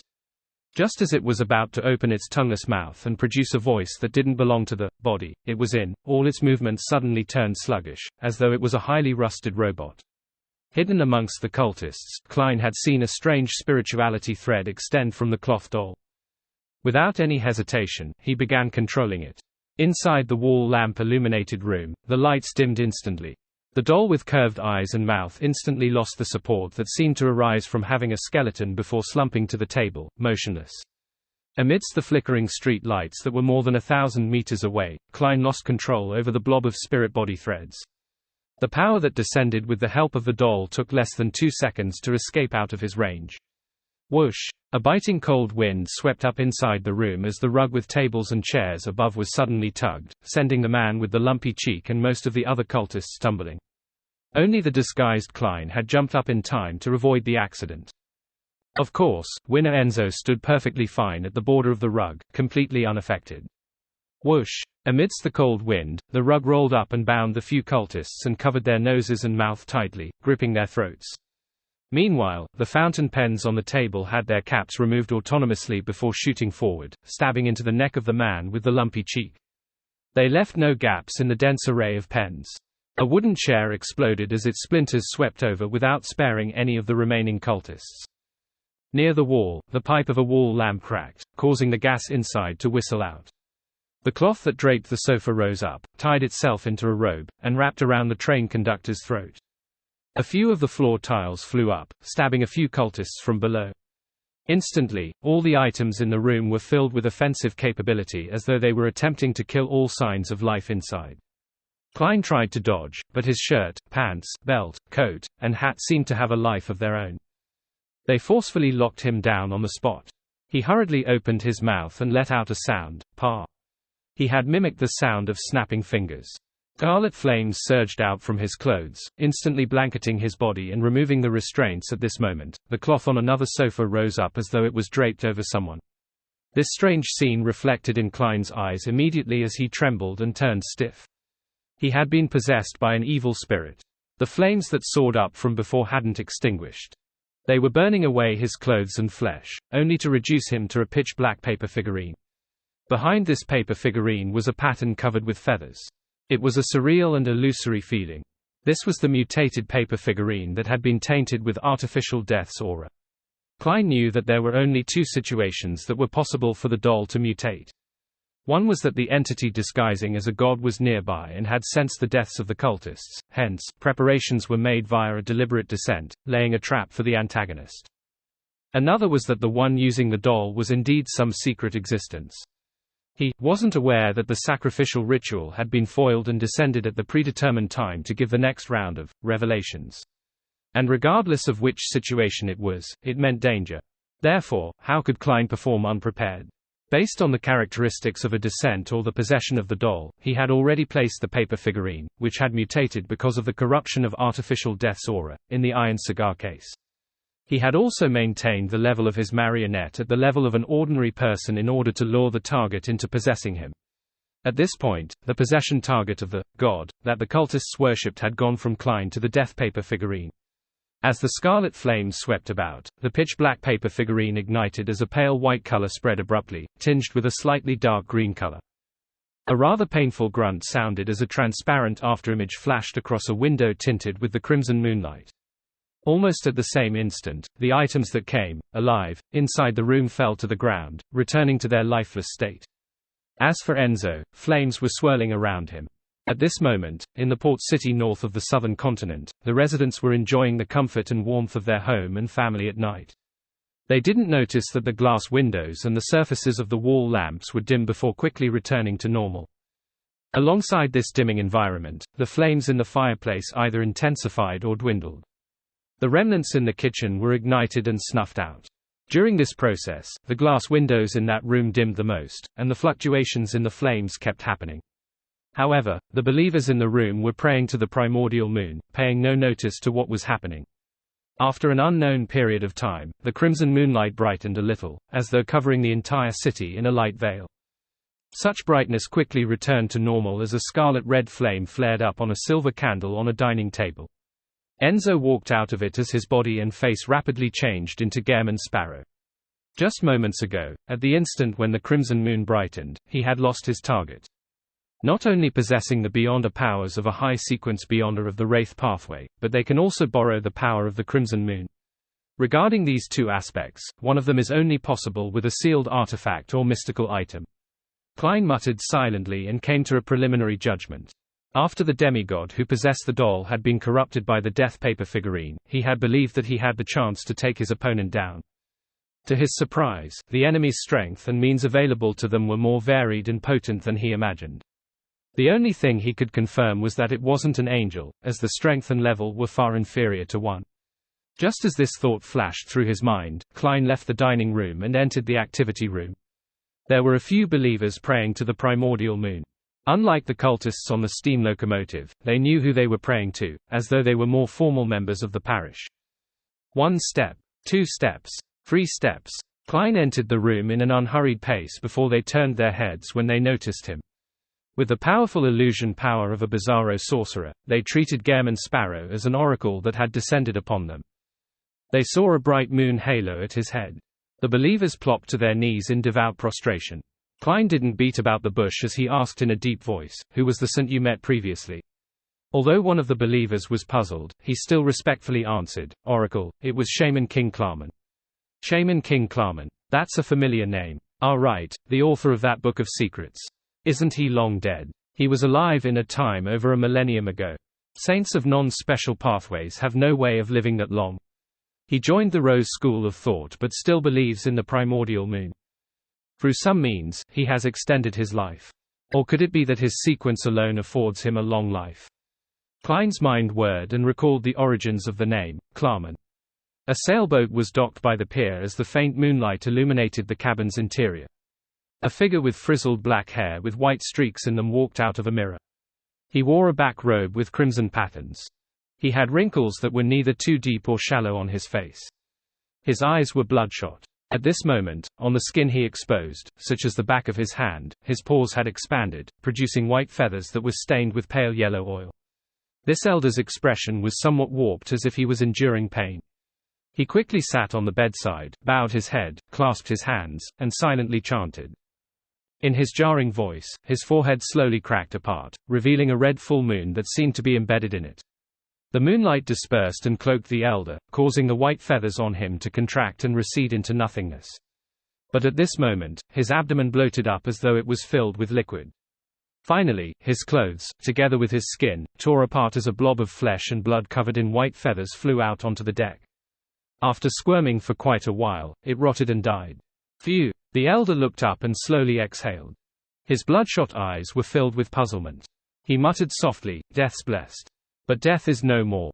Early in the morning, the Church of Storms's mandated punishers, who had taken over the case of the mysterious deaths of the steam locomotive staff, had received new intelligence. The missing conductor and driver, as well as a few suspicious passengers, had been found. Before long, this mandated punisher team followed the clues and found their targets. They were silently hung outside a building in a row. "This is a provocation," the mandated punisher's captain growled through clenched teeth. But after they lowered the corpses and carried out their investigations inside the room, they saw that these people had been piously praying to the primordial moon in the activity room, holding a rather diabolical ritual. "Apprehend all of them." The mandated punisher captain issued a command after a second of surprise. The believers of the primordial moon seemed to regain their reason as they tried to resist. However, they were quickly suppressed, either dying or being injured in the process. The mandated punisher captain surveyed the area and inexplicably said to his peers, they didn't notice the row of corpses hanging at the doorstep. A member of the Reader Pathway thought and said, "Those corpses might have been left there to guide us to investigate the area." The mandated punisher captain calmed himself down and nodded in thought. Which church's demigod passed by? Backland, Westborough, within the Adora family's villa. Emlyn White, who had been summoned, took off his hat and coat and entered the activity room to wait. In this room, there were a few other Sanguine members who had been called by name to meet the important figure. After surveying the area, Emlyn picked a spot to sit in, right beside a man with a nose so high that it almost seemed deformed. Adorning his cut face was brown hair and red eyes. He held a comic in his hand, reading through it aimlessly. He was none other than the Sanguine who had provided Emlyn with the information about the ancient, abandoned castle in Delaire Forest. His name was Ernst Boyar, a viscount. Emlyn had planned on visiting this viscount in the next couple of days, but he never expected to bump into him here. After some careful consideration, he said in deliberation, "Your lordship, I would like to know where you obtained the intel regarding the ancient abandoned castle in Delaire Forest. Why? Did your client say that there weren't any ancient wraiths?" Ernst Boyar moved his gaze away from his comic and shot Emlyn a glance. "No, not at all." Emlyn didn't provide an explanation as he stubbornly emphasized his question again. "I'm just very curious of the source. It doesn't seem that simple." Ernst Boyar closed his comic and nodded slightly. "It's not a secret. I learned of it from Lord Nibs. To be frank, I've never heard of this before. I find it hard to imagine that there's such an ancient castle in Delaire Forest." Lord Nibs. Emlyn instinctively had some thoughts arise in him. It's another test. But isn't such a test too dangerous? It even needed Mr. Fool to resolve it. Emlyn frowned slightly as he recalled the details he had contemplated previously.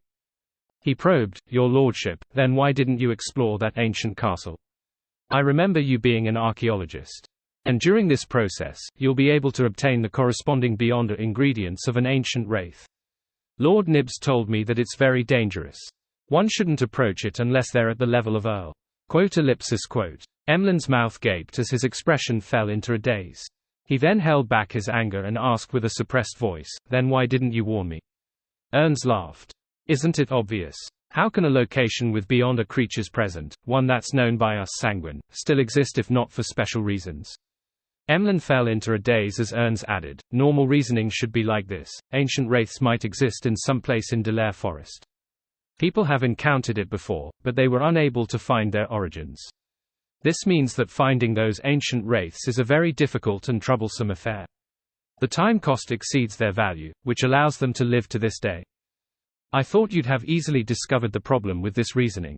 Likewise for your client. If they had chosen to take action, they must have had possessed the corresponding confidence." At that instant, Emlyn felt that Viscount Ernst made plenty of sense, and he could hardly rebut him. He believed that it was because he and Miss Magician were too foolish, resulting in her slamming head first into danger. It had nothing to do with him. The next instant, Emlyn felt embarrassed and frustrated, filled with anger towards himself. Finally, Emlyn figured out another problem. Regardless of whether the intel exposes any danger or not, Ernst Boyar should have clearly informed me of this point, because figuring out the level of danger, the source of danger, and how the danger manifested itself. It held immense importance in the subsequent exploration, one that can't be missed. He did it on purpose. Emlyn came to a final conclusion as his scarlet eyes narrowed. He raised his chin and said, "Indeed. It's easy to tell, but I'm more curious about the danger lurking in that ancient abandoned castle." Ernst picked up the black tea that nearly resembled the color of blood and sipped it. "I'm not sure either. Lord Nibs didn't mention anything." Emlyn's expression sank. Just as he was about to make a derisive remark, he suddenly saw Adora Cosme walk into the activity room and look at him. "Emlyn, it's time for the meeting." "All right." Emlyn reined in his emotions and pressed onto the bottom half of his vest, standing up unhurriedly. Following him down the stairs underground, he finally couldn't help but softly ask, "Baron Cosme, who am I actually meeting?" How should I address him? Cosme, who looked like a middle-aged gentleman, didn't hide the truth. He replied with deep respect, "Duke Olmer." "Duke Olmer." Emlyn subconsciously straightened his back and cast his gaze to the lamps on the wall. He appeared to use the reflection of the metal surface to check on his appearance. He was one of the three dukes that held up the Sanguine, an ancient powerhouse who existed before the Cataclysm. His title was Round Moon, with an age exceeding 3,000 years. He had once followed in the footsteps of ancestor Lilith. Without a doubt, this was synonymous with the history and glory of the Sanguine. After passing several secret doors, Emlyn and Cosme arrived inside a metal grey hall. The ground and walls were filled with green grass, flowers, and grain.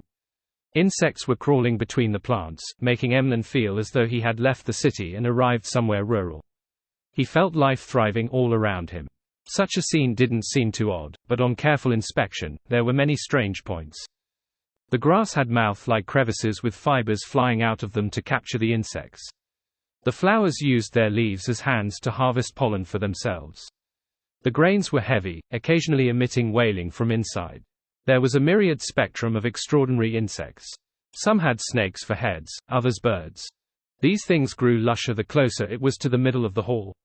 Surrounding the area was a grave filled with exuberant spirits.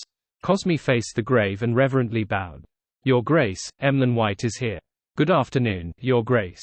Emlyn didn't don his usual arrogance and was, in fact, a little flustered. Inside the grave, a mellow voice which didn't betray its owner's age chuckled. "A very outstanding young Sanguine. Cosme, you may leave for now." "Yes, Your Grace." Cosme bowed in response and left the metal grey hall that was filled with freshness. Emlyn stood there, listening to the mellow voice from the grave. "In the morning, Nibs informed me that you obtained the artificial vampire beyond a characteristic that corresponds to the Viscount title." "Yes, but it has been corrupted and requires purification." Emlyn hadn't mentioned the need to remove the mental corruption in the Beyonder characteristics, because he believed that it was a trivial matter to the Sanguine. At the very least, Baron Cosme had previously confirmed that it was possible. Olmer tersely acknowledged. "Very well. I'll personally purify that characteristic. He paused before saying, although the sanguine enjoy a long life, we will still mature and grow old. There will be new births and deaths. Regardless, nurturing young members is a necessity for any race. As for the excellent talent and outstanding abilities you have recently showcased, they have made you a target we place great importance on. Therefore, I personally came to meet you to give you some tests so as to expedite your growth. Excellent talent and outstanding abilities. Emlyn raised his chin slightly higher once again. He then sighed inwardly. Indeed, just as Mr. Hanged Man determined, there will be a test and mission, as well as an interview. Amidst his overflowing emotions, Emlyn replied reverently, I'm always prepared. Not bad, Alma's mellow voice sounded from the grave. Your next mission is to find the key members of the Rose School of Thought that are hiding in Backland. There are very few clues for this, and many situations will require you to carry out the investigation by yourself. Rose School of Thought. They have a grudge with this sanguine. They seem to be taking in some believers of the primordial moon. Emlyn actually knew quite a bit about the Rose School of Thought via the Tarot Club, but he deliberately hid this without showcasing it. Apart from taking in believers of the primordial moon, they have in their possession one of the holy artifacts of us sanguine. It was something left by the ancestor. We need to retrieve it. There was a solemnity in Alma's voice. Left by the ancestor. Holy artifact of the sanguine. Emlyn didn't hesitate to say, Your Grace, I'll work hard to find the key members of the Rose School of Thought in Backland. Alma's voice turned mellow. Very good. Get some of the intel from Cosme in a while and seek out an incisive point. Emlyn was already eager to do so, but he still restrained himself, asking in deliberation, Your Grace, do you know about the abandoned ancient castle in Delaire Forest? You wish to head there? It's very dangerous, Alma said from inside the grave. Emlyn didn't explain as he directly asked, What kind of danger?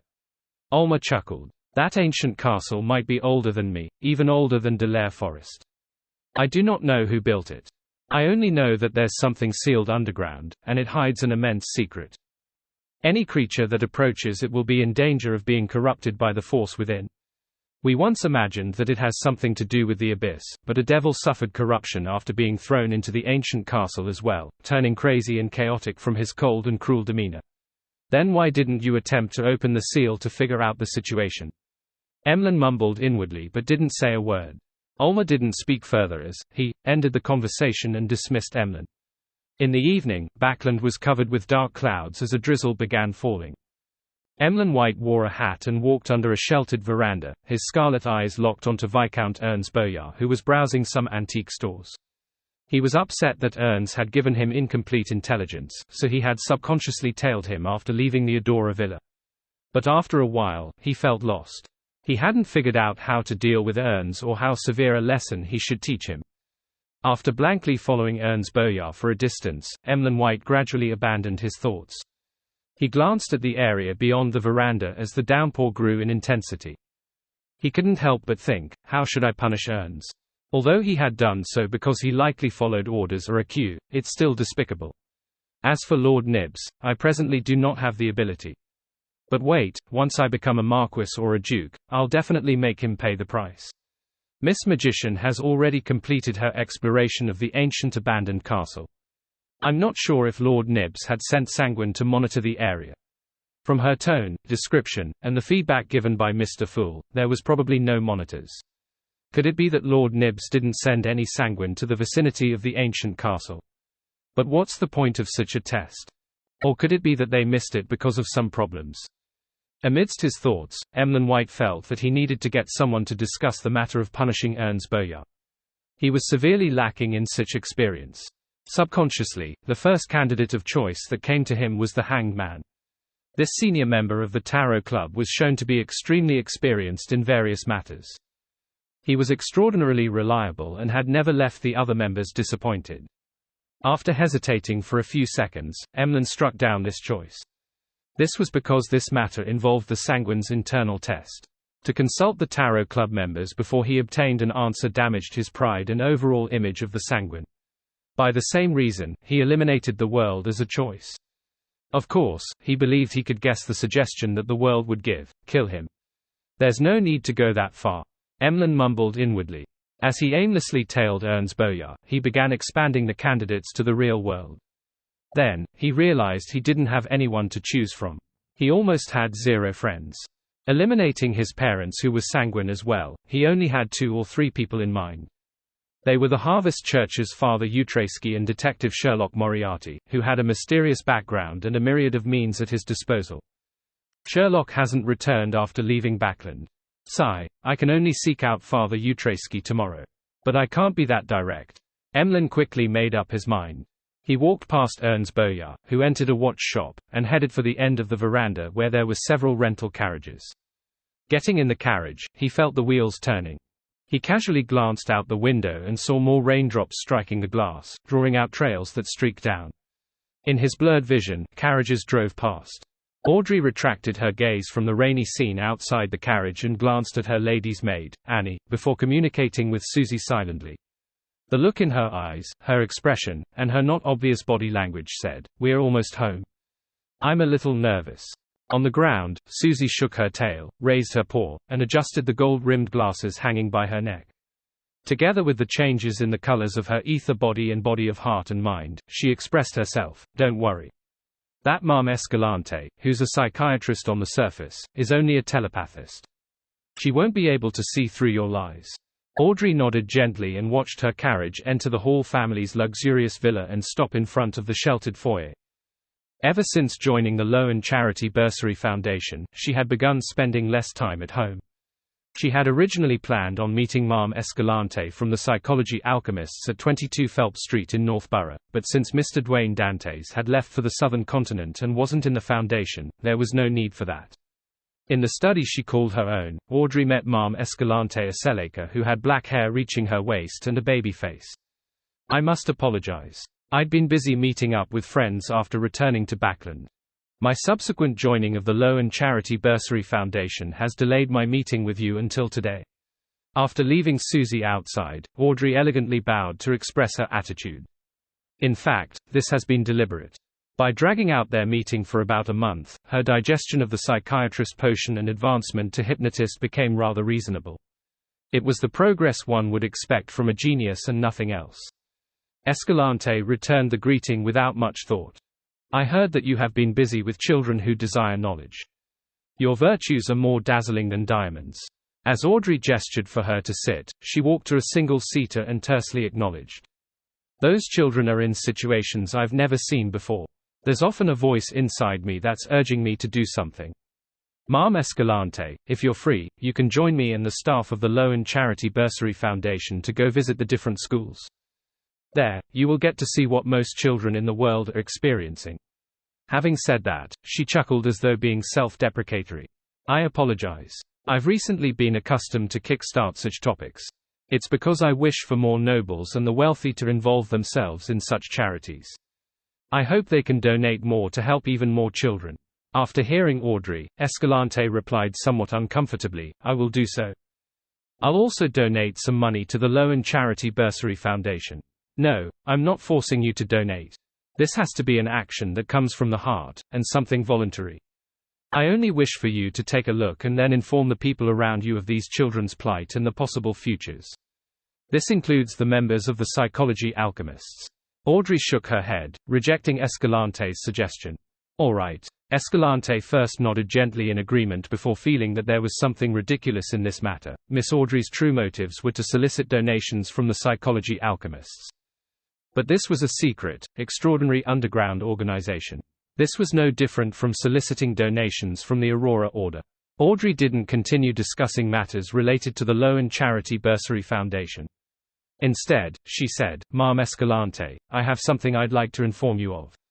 "What is it?" Escalante read the solemnity, joy, and pride from her actions and emotions. Audrey smiled and said, "I've already become a hypnotist." Quote ellipsis quote. At that moment, Escalante suspected that Audrey had hypnotized her. Although she knew that Audrey had obtained the hypnotist potion formula previously, how long ago was that? "You should be able to determine that I'm not lying," Audrey said with a smile. Only then did Escalante snap to her senses as she asked in surprise and doubt, "You seem to have some extraordinary encounter." "It's to have the courage to make use of matters." Audrey said things that couldn't be any truer. Escalante frowned and said with some hesitation, "You wish for the Sequence 5 potion formula?" "Yes. What do I need to do, or what price needs to be paid? Audrey didn't hide her motives. Escalante looked at the beautiful, blonde, and green-eyed lady in front of her and deliberated. This isn't something that's up to me to decide. I will report it and try to arrange for you to meet with Hilbert and Stephen. She was referring to psychologist and jewelry designer, Hilbert Alucard, and furniture merchant, Stephen Hampera. Clearly, in this group of Psychology Alchemists members, Escalante was in a subordinate position. Audrey wasn't surprised by Escalante's reaction, but this didn't mean that her handling of matters wasn't without a problem. A Sequence 6 Beyonder who had the wish to advance was someone that required deep importance to be attached to in any secret organization.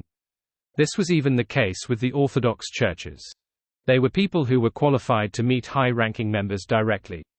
This also meant that, after advancing to hypnotist, Audrey was already an elite in the middle-ranking members of the Psychology Alchemists.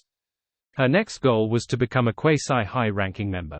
The person she needed to meet was a counselor of the Psychology Alchemists Council, and not Hilbert or Stephen. As her thoughts flashed across her mind, Audrey deliberately showed some of her displeasure. Escalante acutely noticed this and hurriedly explained, meeting Hilbert and Stephen is to confirm your condition before a counselor meets you. In fact, with your present level, you should be leading a team and recruiting new members. But with your identity, status, and daily environment, we have cancelled that plan, afraid that it would influence your normal day-to-day life. Counselor, I wonder how many counselors from the Psychology Alchemists there are in Backland. Could it be the royal family's consultant, Vin Rambus? Audrey nodded in thought and said, I can understand that and will await your arrangements. She then diverted the topic and asked with a curious look, Ma'am Escalante, do you know what's the name of the Sequence 5 potion of the Spectator Pathway? Seeing this blonde, green-eyed, young noble lady taking on such a demure pose, Escalante silently heaved a sigh of relief. I've once heard Hilbert mention that it's called Dreamwalker. Dreamwalker, this is somewhat different from what I imagined. Or it could be that, dream, is just an analogy. To be precise, it should be subconscious walker.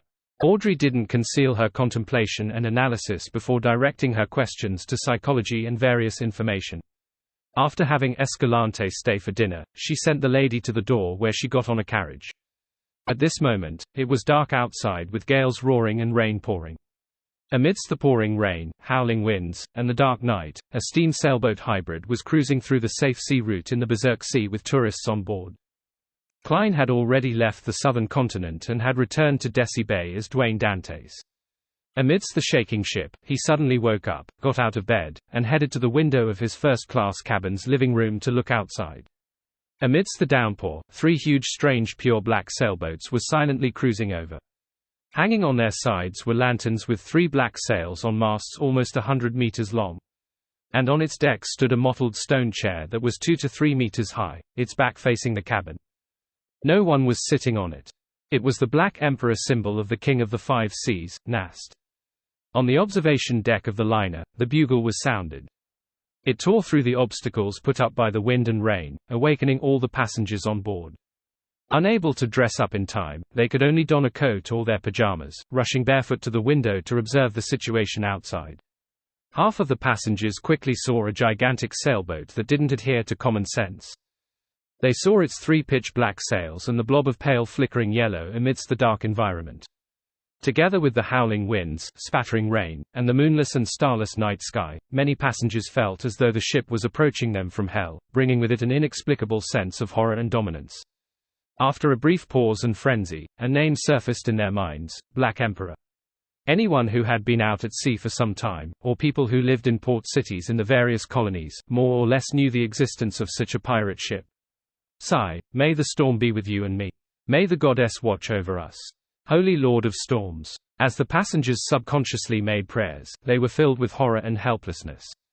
These passengers knew very well that the owner of the Black Emperor had the highest bounty on the 5 seas. In a particular sense, he was the king of pirates, and was a powerful figure who could remain alive despite the campaigns of the various fleets from different nations. He was definitely not someone the cannons and crew of a liner could resist. This meant that they were about to fall into the hands of pirates. Many women couldn't help but imagine being raped by the pirates and being sold to unfamiliar lands. Some trembled while others collapsed to the ground. Some rummaged for daggers or revolvers. It was unknown if they wanted to resist, or if they were unwilling to face the worst outcome. Having failed to find weapons, some moved a clothes rack to their side. The men didn't react any better. Apart from a number of them drawing weapons in a bid to organize themselves to resist, the remaining froze in a daze or sought places to hide. Others cursed the down liner and the King of the Five Seas. Finally, the captain's voice boomed into the ears of every passenger via the broadcasting equipment or something else. Silence. Don't be afraid. The owner of the Black Emperor has his own code. He's not like other pirates. His subordinates can only plunder for items and wealth, nothing else. Such words were repeated a few times as the panicking passengers finally calmed down and no longer exhibited such horror. Compared to the outcomes they had imagined, being able to live and not be raped was an excellent outcome. Almost a minute late, a number of passengers were overwhelmed with sadness and cried upon realizing how their hard-earned savings would be wiped out. Some of them were doing business through loans. If they were unable to pay their loans, it was possible that their family would end up on the streets, relying on the workhouses for survival. Upon having this thought, they hurriedly took action and hid their wealth in all kinds of hidden compartments, hoping to keep as much as they could from the pirates. After doing this, they held their weapons tight, prepared to fight the pirates to the death at critical moments. Even feral beasts would fight back when cornered, why not humans? At this moment, many of the pirates on the Black Emperor were waiting by the broadside according to their orders. They were prepared to jump onto the prey once the distance was closed. Their second mate, Horror Viscount Bird Mustang, was holding a telescope as he observed the liner opposite him without much thought. He was inwardly calculating how much longer before the two ships met. This pirate, whose bounty had exceeded £10,000, wore an Inties-styled shirt with complicated patterns on his sleeves and collars. He donned a dark red captain's attire, as though he was awaiting the commencement of a ball, and not a pirate attack. Suddenly, his vision blurred and he could no longer see the liner. Bird Mustang hurriedly searched with his telescope, but regardless of the direction he aimed it at, there was nothing but stormy waves and red-headed sea eagles who enjoyed hunting fish during storms. Such a huge liner had vanished. The light in Bird Mustang's eyes flickered as he failed to make an accurate judgment. Where's the ship? Where did such a huge ship go? It was still around. The pirates on deck also noticed something amiss as they exclaimed, "A ghost ship? No, there aren't any ghost ships with such a make. This is a steam and sail hybrid that got popular in recent decades."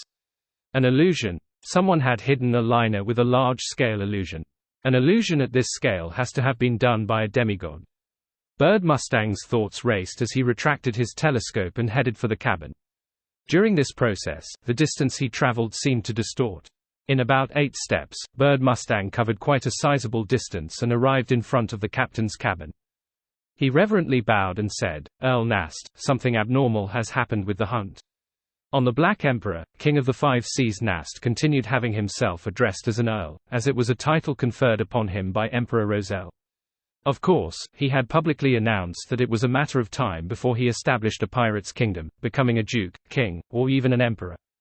After a brief silence, a solemn voice sounded from the captain's cabin, "Circle around it." "By your will." Bird Mustang didn't ask why as he directly accepted the order. Of course, he could imagine the reason. Be it an illusion or not, to make such a huge steam and sail hybrid liner vanish from the scrutiny of hundreds of pirates, it was definitely not something a low or mid-sequence beyonder could accomplish. The ship definitely had a demigod or a powerhouse wielding a demigod-level sealed artifact. And to clash with an unknown demigod for an ordinary liner was definitely an irrational act. Even if the Earl of White Maple Nast, as the King of the Five Seas, he wouldn't do such rash acts unless there was something worth fighting for. From this angle, the demigod was only hiding on the liner and had not launched any counterattack. This also implied that he didn't wish to clash with the Black Emperor and the King of the Five Seas. Therefore, he had only exhibited his existence for shock and awe purposes. Bird Mustang immediately got the sailors to leave the broadside and turn the Black Emperor around. At this point, a huge and heavy red-headed sea eagle suddenly flew out of its flock and headed for the Black Emperor, spiraling above the ghost ship. Amidst the pirates' confusion, the red-headed sea eagle looked down upon the deck and spoke deeply in a human's voice. "I wish to meet the Earl of White Maple." Bird Mustang was taken aback for a second before he cast his eyes at the cabin. King of the Five Seas Nast's solemn voice sounded again. Instead of directly answering the Sea Eagle, he instructed his subordinates, "Let him in."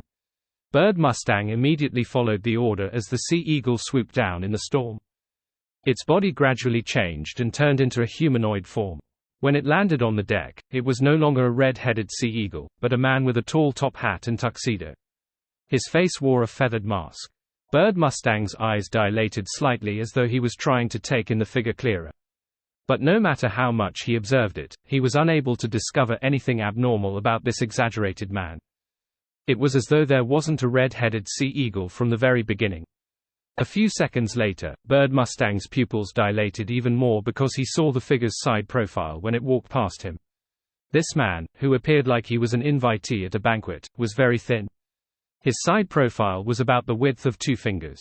At that instant, Bird Mustang felt as though he was seeing a walking paper figurine, but it was also slightly thicker than one. A monster. He gulped with great difficulty as he watched the terrifying demigod walk towards the cabin.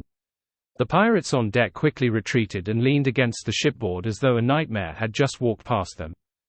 To them, this abnormally proportioned man was something they had never seen before. It was more harrowing than the many monsters they had seen in the past. At the 3rd story of the cabin, outside the captain's cabin, Klein held the handle, twisted it, and opened the door. The reason he had made himself appear so strange was partially due to having no choice, but it was also partially deliberate. The former was because the red-headed Sea Eagle wasn't big enough, so after creating the clothes and mask, there was no way to create a normal human's body, even without the innards. The deliberate choice was because he was beginning to try out his theories on acting as a bizarro sorcerer. He had some ideas regarding this. The term, sorcerer, wasn't key. What was key was to use the methods of a sorcerer to appear bizarre. With a light creak, the dark black door opened, revealing the interior of the captain's cabin. Candle lamps drooped down from above, with 41 on the left and 40 on the right in an asymmetrical manner. At the end of it, a black platform rose up, surrounding an iron black chair. King of the Five Seas Nast's figure was relatively normal. He was slightly taller than 1.9 meters, unlike the non-human form which resembled a giant that Klein had previously encountered. He was still wearing a miniaturized crown with a black robe with silver ends. He had a squarish face with slight wrinkles. He had a short black mustache underneath his chin, and his black eyes swirled with a red glow. It made one bow their heads without realizing it. "I've never met you before," Nast said in a deep voice, "Mr. Bizarro Sorcerer." Klein took off his hat and bowed. "You know me now." Nast made his voice, which made spirit bodies tremble, resound inside the captain's cabin. "Theek. Why are you visiting me?" "Emperor, I wish to know of your impression of Emperor Roselle. Everyone knows that you and your father have met him in the past far more than once," Klein replied without being affected. Nast swept the paper figurine like demigod as his dark red light brightened significantly. "Have a seat first." Before he finished his sentence, Klein felt a potent suppressive force on him. His body involuntarily sat on a chair beside him. However, he was only here as a marionette. With a flick of the spirit body threads, the figure that was thin as a book had quickly restored its balance. With the pressure relieved, Klein casually pulled a chair over and placed it by the door, sitting opposite King of the Five Seas Nast with the entire hall separating them. Although the Pirate King was more than 1.9 meters tall and was sitting on a black platform, allowing him to look down in a domineering manner, Klein didn't play second fiddle in this encounter. He wore his tall top hat again. After a brief silence, Nast, who had the official title of Earl of White Maple, said with a solemn tone, "Give me a reason why I should answer your question." Klein's thin body casually leaned back as he said, "You will not need to hear the same request when you have something you need to trade with me in the future." The dark red light flickered in Nast's black eyes as he said, "I basically know all the saints active in this world, but that doesn't include you." Klein caressed the feathered mask on his face and laughed. Without answering, he asked in return, "Have you met Zaratul?" "I've met him twice in Emperor Roselle's palace. I'd also interacted with quite a number of Secret Order members," Nast replied with a calm and direct but extremely domineering tone. "Quite a number of Secret Order members. You should introduce me to them when the opportunity arises." Klein couldn't help but quip. He then smiled and said, "I've also met Zaratul." Nast raised his hand to stroke his short black beard. His already tall figure seemed to burgeon, making the mood in the captain's cabin even gloomier and repressed. After a few seconds, he stared at Klein from above and said, "My impression of Emperor Roselle is very simple. No one is more suitable than him to be the Black Emperor." He didn't explain what Black Emperor meant or pointed to, ignoring if the demigod opposite him understood or not. Is that so? From this King of the Five Caesars words, although the Emperor's diary implied that he made up his mind only in his later years to switch to the Black Emperor pathway and make preparations, he had long had such inclinations. He had unconsciously exhibited it and set up the situation ahead of time. Klein thought in enlightenment. He believed that Nast's impression of Emperor Roselle was limited to that. After all, they had only met a few times. Hence, he switched topics. In the Emperor's later years, did he get you or your father to do something secret? Nast's crown shook a little as he replied, "Someone had once asked me the same question." Klein laughed and asked with a bold guess, "Bernadette?" Yes. Nast held the two sides of his black throne with his hands.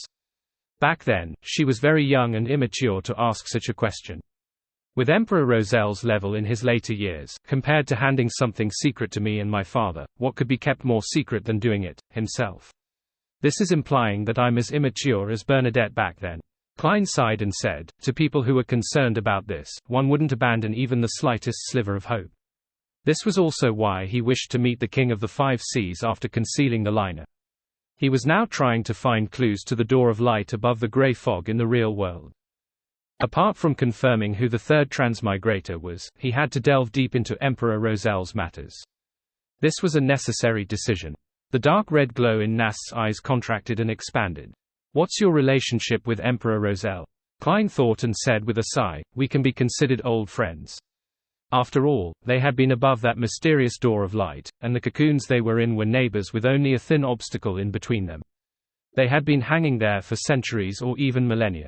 This was a connection that stemmed from reality, and psychologically, having read so many of the Emperor's diaries, Klein had long treated the Emperor as a fellow countryman. He shared the same feelings for home and sense of identity with him. Nast stared at the thin demigod who sat by the door before he retracted his gaze and solemnly said, "Any more questions?" Klein was already prepared. He asked in an unhurried tone, "Do you feel that there was anything abnormal about Emperor Roselle in his later years?" The slightly wrinkled Nast remained silent for quite a while before saying, "I don't know enough about him, so I wasn't able to notice anything abnormal. The only thing that made me feel odd was that when me and my father met him, he would stand at a floor-to-ceiling window facing west. He would stare into the distance. This would happen in the morning, noon, and the evening. And that room wasn't the only one with a floor-to-ceiling window. West. Into the distance, the fog sea." Klein seemed to mutter to himself as though seeking confirmation. He recalled that the Emperor's diary had mentioned of a mysterious primitive island, and he recalled the abyss that hid somewhere in the fog sea. Nast nodded slightly and said, "That was my guess as well." Phew. Klein silently exhaled. After some consideration, he stood up and said, "I'm done with my questions. Please pardon me for my intrusion. Your Lordship, I wonder if I can help you in a transaction." He was fulfilling his promise. Nast fell silent for 2 seconds and said, "Help me find the card of blasphemy that corresponds to the Black Emperor." For an instant, Klein suspected that the Pirate King was testing him, but he immediately felt that an unknown demigod had little to do with the Black Emperor card. He said with a smile, "I'll try my best. However, the questions from before aren't worth a card of blasphemy. If I can obtain it, I'll trade you for the information inside it. Of course, I might only provide clues to that card." Nast caressed the armrest of his iron black throne and said in a deadpan manner, "So be it." Klein took off his hat again, bowed, and turned to leave before returning to the deck. Under Horror Viscount Bird Mustang and Company's gaze, he raised his arms. His body rapidly contracted as the feather mask on his face spread out. In just 2 or 3 seconds, his entire person became an ordinary red-headed sea eagle. This sea eagle immediately flapped its wings, flying into the dark storm, vanishing from the sights of the pirates of the Black Emperor. "That's a demigod." Bird Mustang looked into midair and sighed. Although making a further advancement at Sequence 5 increased the inclination towards madness and a loss of control, making it highly possible for Beyonders to fail their advancement, the title of being a demigod remained attractive. As long as one successfully took the step, they could attain godhood, allowing their life to undergo a fundamental change. Be it in terms of lifespan or powers, it far exceeded that of humans, allowing them to reign above all. On the liner, Klein abandoned his control over the red-headed Sea Eagle, allowing it to plunge into the sea to be fish food without anyone seeing it. And at this moment, the passengers on board felt high-strung because the Black Emperor was about to approach. In fact, this should have happened a few minutes ago, but for some reason, the Black Emperor had ignored the liner and headed forward. Yet, the liner didn't use this opportunity to escape, and it had instead circled around the Black Emperor, maintaining a few hundred meters from it. This bizarre situation continued for a while before it finally ended, leaving dozens of meters between the two ships. The Black Emperor passed the liner and steered into the stormy night without returning. The passengers and crew watched blankly and realized the reality of the situation only a few minutes later. The Black Emperor was gone. It hadn't attempted to plunder them. A number of passengers cheered while others had tears stream down their faces. A few collapsed to the ground and relaxed. Only a few maintained their lucidity, feeling puzzled as to everything that had happened. However, they were unable to find an answer that agreed with the situation at hand. All they could do was console themselves. The Black Emperor must have completed a plunder already. Since this is a liner and not a cargo ship, it didn't catch its eye. As the euphoria spread across the ship, Klein, donning the appearance of Dwayne Dantes, cast his gaze to the north. Compared to King of the Five Seas Nast, who had only met Roselle a few times, there was another person who knew the Emperor even better, Queen Mystic Bernadette. Being an equal peer to Nast, she had recently been in Backland. After I return to Backland, I'll get Admiral of Stars to contact Queen Mystic and try to meet her as soon as possible. Klein retracted his gaze, drew the curtains, and went to bed. In the Rorstad Archipelago waters, on the future, Admiral of Stars Katlia finally received a letter from Queen Mystic Bernadette. She had no idea when the invisible messenger arrived, but this didn't stop her from effusing her joy. Tearing open the envelope and spreading open the letter, Katlia eagerly read the first line below the salutation: "That's indeed Seal's descendant. That artisan is really Emperor Roselle's direct descendant. I can't allow him to mix with the believers of the primordial moon. I have to bring him on board the future." As Katlia thought, she nodded indiscernibly. After making up her mind, she thought of artisan Sea Elf's character and morals that only spelled trouble. She felt that she had the responsibility and duty to discipline him. Amidst her deliberation, she walked to the window of the captain's cabin and cast her gaze outside. After some searching, her gaze fell onto the shipboard where Frank Lee was munching on mushrooms. "Frank," Katlia shouted out with her normal tone. Frank, who had his sleeves rolled up, snapped out of his deep thought. "Captain, is there something?" Katlia said seriously, "I'll get you an assistant for your experiments." Frank was taken aback before he revealed a pure smile. "All right." Upon seeing Frank's smile, Katlia had mixed feelings. She then retracted her gaze and turned it to the nearby fishing village where the future was docked. No one expected this place to be an important base of the Moses Ascetic Order. To avoid the pursuit of the Aurora Order, Katlia and her crew had been docked here recently. She wasn't in a rush to set sail but was prepared to go ashore. She planned on using the equipment in the fishing village to make contact with her subordinates who were monitoring artisan Sea Elf in Biome. Through that, she could confirm the situation and make plans. Only with this in place could the future set sail again, headed for the capital of the Rorstad Archipelago, Biome, that was several days away. In Backland, the sky brightened especially early in July, but the overall temperature wasn't considered hot. It didn't even exceed 30 degrees Celsius. Emlyn wore a top hat to shelter him from the sunlight that penetrated the clouds as he disembarked a carriage and walked into the Harvest Church. Looking over, he saw the mountain-like Father Utreski, who wore a brown priest robe and a clergyman's bonnet. He was standing in front of the sacred emblem of life, preaching to the few believers that came to pray in the morning. Emlyn didn't take a second look as he walked straight to the back of the cathedral. He arrived in a room that he called his, and he familiarly changed into his priest robes. As he wiped the candle stands, he waited for the believers to leave. About 20 minutes later, he finally found an opportunity to sit beside Bishop Utreski and muttered to himself while looking at the sacred emblem of life, "Father, I have a question I would like to consult you about." The thin-browed, light blue-eyed Bishop Utreski with some clear wrinkles replied with a smile, "Go ahead." Emlyn held his breath and verbalized the words he had been thinking over the entire night. And I'm saying, if there's a distant relative who fools you, making you and your friend fall into danger and almost lose your life, and this matter isn't suitable in court, how would you punish him?" Despite sitting down, Utreski remained like a hill. He said in a deep but gentle voice, "First, you have to confirm if the relative had made a mistake due to negligence, or if he had deliberately fooled you and lead you into a trap. If it's the former, you need to warn him, remind him, and teach him, instead of thinking of punishing him. If it's the latter, you still need to confirm if this is the way he usually does things. If it is, then you need to eliminate him. Otherwise, he will definitely bring more harm to others, bringing harm to innocents. By ending his life and sending him back to the land, it will restart the cycle of life. It's a type of compassion and a type of purification. Elimination. Father speaks of murder in a way that's more natural, mellow, and calmer than the world." Emlyn's facial muscles twitched as he hurriedly interrupted Utreski's reply.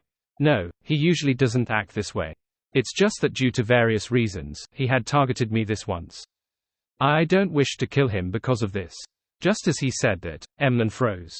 He had apparently, probably, most likely, just expressed the fact that he was the victim, expressing that this matter was a sanguine internal matter.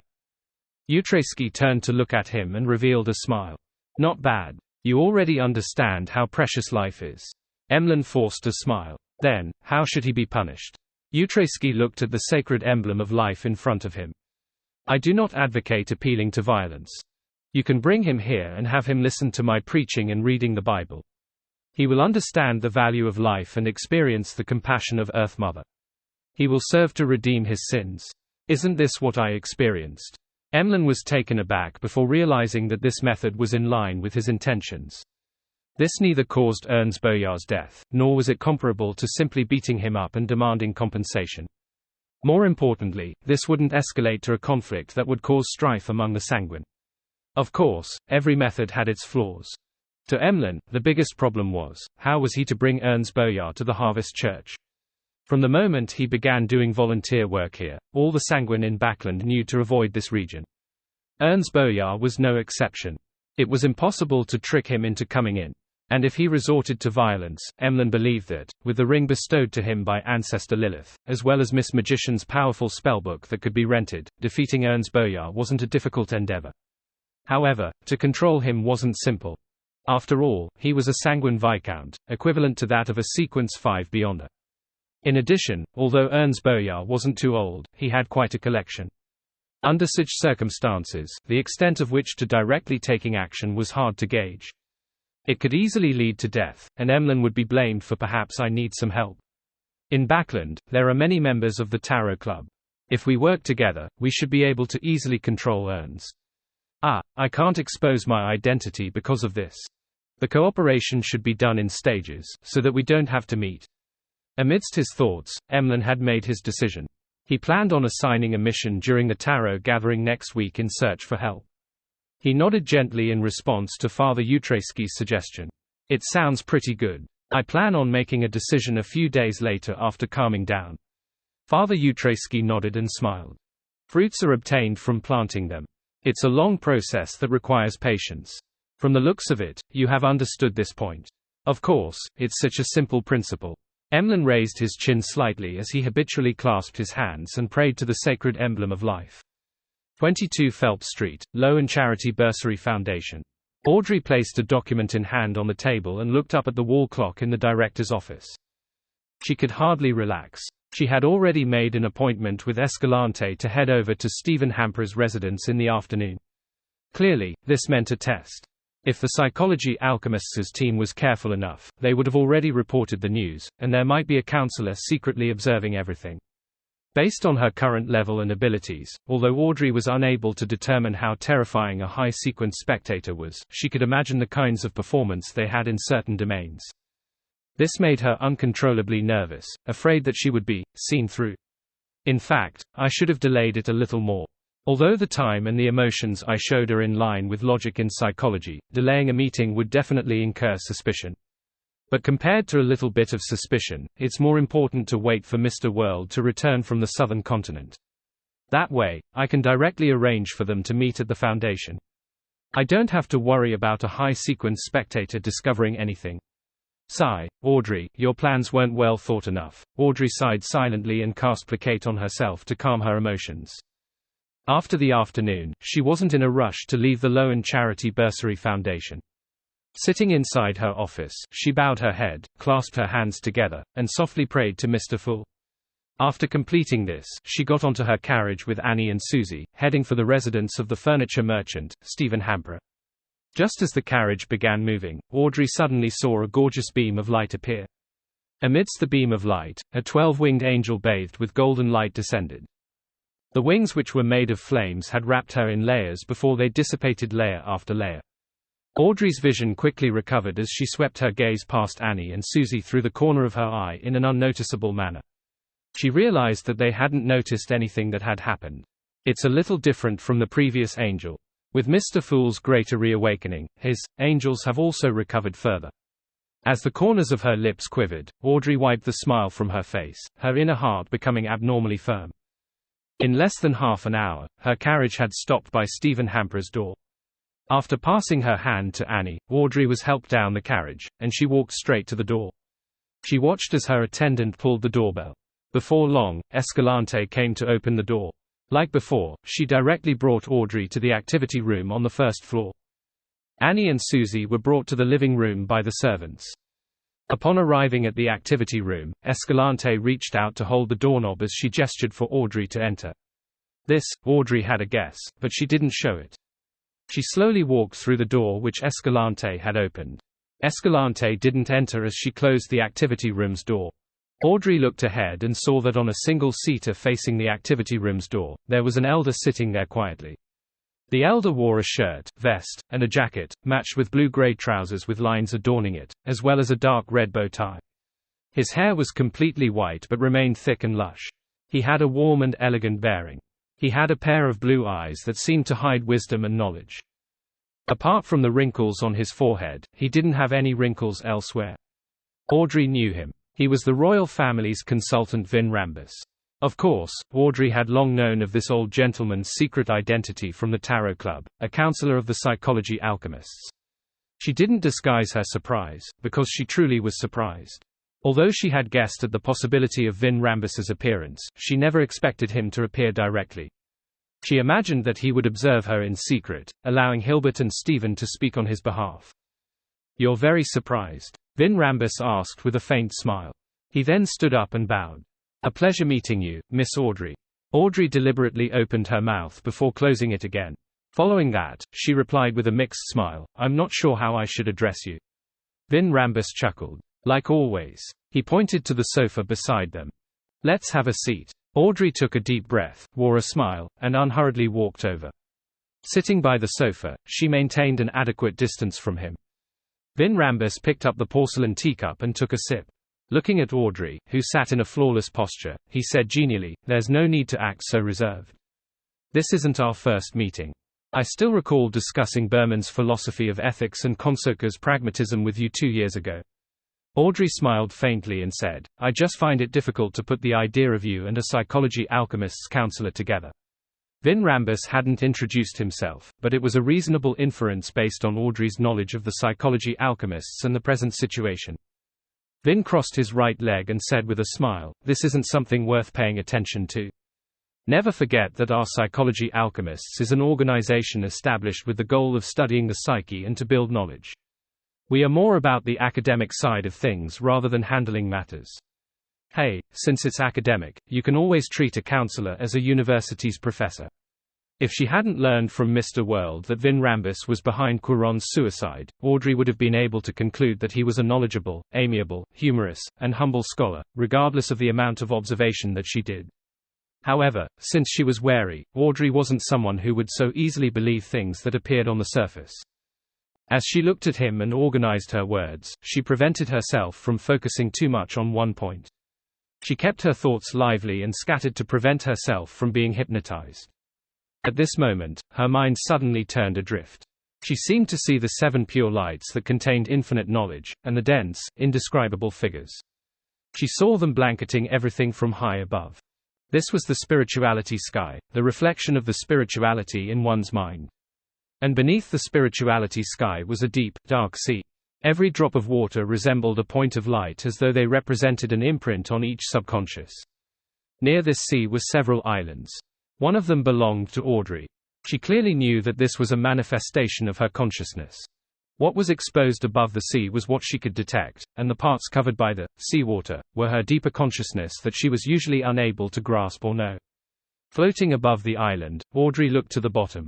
She first noticed that the area was a solitary, quiet, grey blur. They screened out her vision, making her only capable of seeing the massive and dark black outlines of the subconscious, as well as the illusory and rippling sea of collective subconscious. She was unable to obtain much information from that. Audrey was puzzled as to how she had entered this strange state when she saw large swaths of grey split apart like the sea deep in the sea of subconscious at the island below. It revealed a stone platform that had appeared at some point in time. On the platform, a figure grew up rapidly in a fashion akin to blinking, entering Audrey's field of view almost instantly. His hair was completely white but remained thick and lush. He wore a standard three-piece suit, matched with blue-gray trousers with lines adorning it, as well as a dark red bow tie. This man with deep wrinkles on his forehead was none other than Vin Rambus. Compared to the Vin sitting on the sofa, he appeared more sinister. He didn't wear a smile, and his head was slightly bowed. It was as though he was observing Audrey's subconscious that lay behind. In a few steps, he walked into Audrey's island of consciousness through the sea of collective subconscious.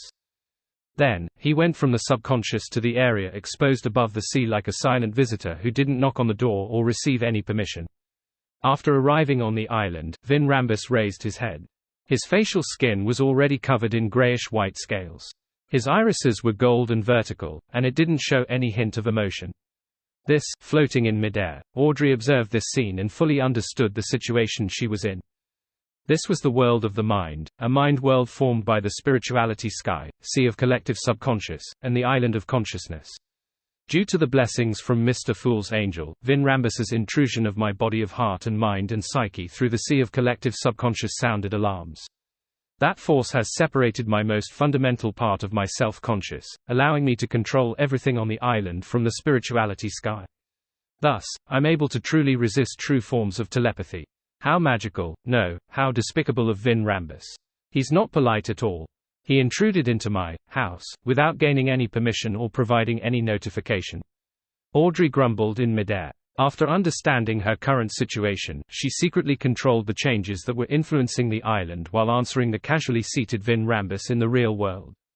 I'm also very reserved when facing university professors. As she spoke, Audrey made her inner island mumble. This isn't a good analogy. As an elderly psychology alchemist's counselor, he should be a sequence 4 at least. This is a demigod, one that naturally makes one feel fear, awe, and reserved. On the sofa, Vin Rambus chuckled immediately. Then I won't be forcing you. I've heard about you from Hilbert. I heard that you've advanced from psychiatrist to hypnotist in a short few months. I'm very curious about how you did it. Oh, I've also heard of the answer you gave Escalante having the courage to make use of matters. However, I wish to hear something more detailed. At this moment, the Vin Rambus on Audrey's mind island was observing his surroundings with a deadpan expression, listening the resonating voice. Audrey was already prepared for this as she deliberately pretended to be organizing her words. After a few seconds, she said, "It's just the superficial meaning of having courage to make use of matter. Let's put it this way. In my future plans, I've always had one of my options being a psychiatrist. Since I've acquired the corresponding Beyonder powers, I was definitely very happy to try it out and help the people around me resolve their mental and psychological problems." While saying that, she showed some signs of embarrassment towards such actions that bordered on childishness. Her mind island faithfully reflected this. After a pause, Audrey continued, "During this process, I discovered that my control over the potion's powers became better until, one day, I felt something in me shatter and fuse into my blood. It also allowed me to vaguely see illusory stars. Mr. Rambus, what does it represent? For some reason, I firmly decided to become a hypnotist from that day. This might also be a cue from my subconscious." After saying that, Audrey deliberately stuck out her tongue on her mind island like when she was little, doing things she usually wouldn't do. It was a way to prove that she was feeling a little embarrassed because playing psychiatrist was no different from playing princess when she was little. And embarrassment often meant the truth.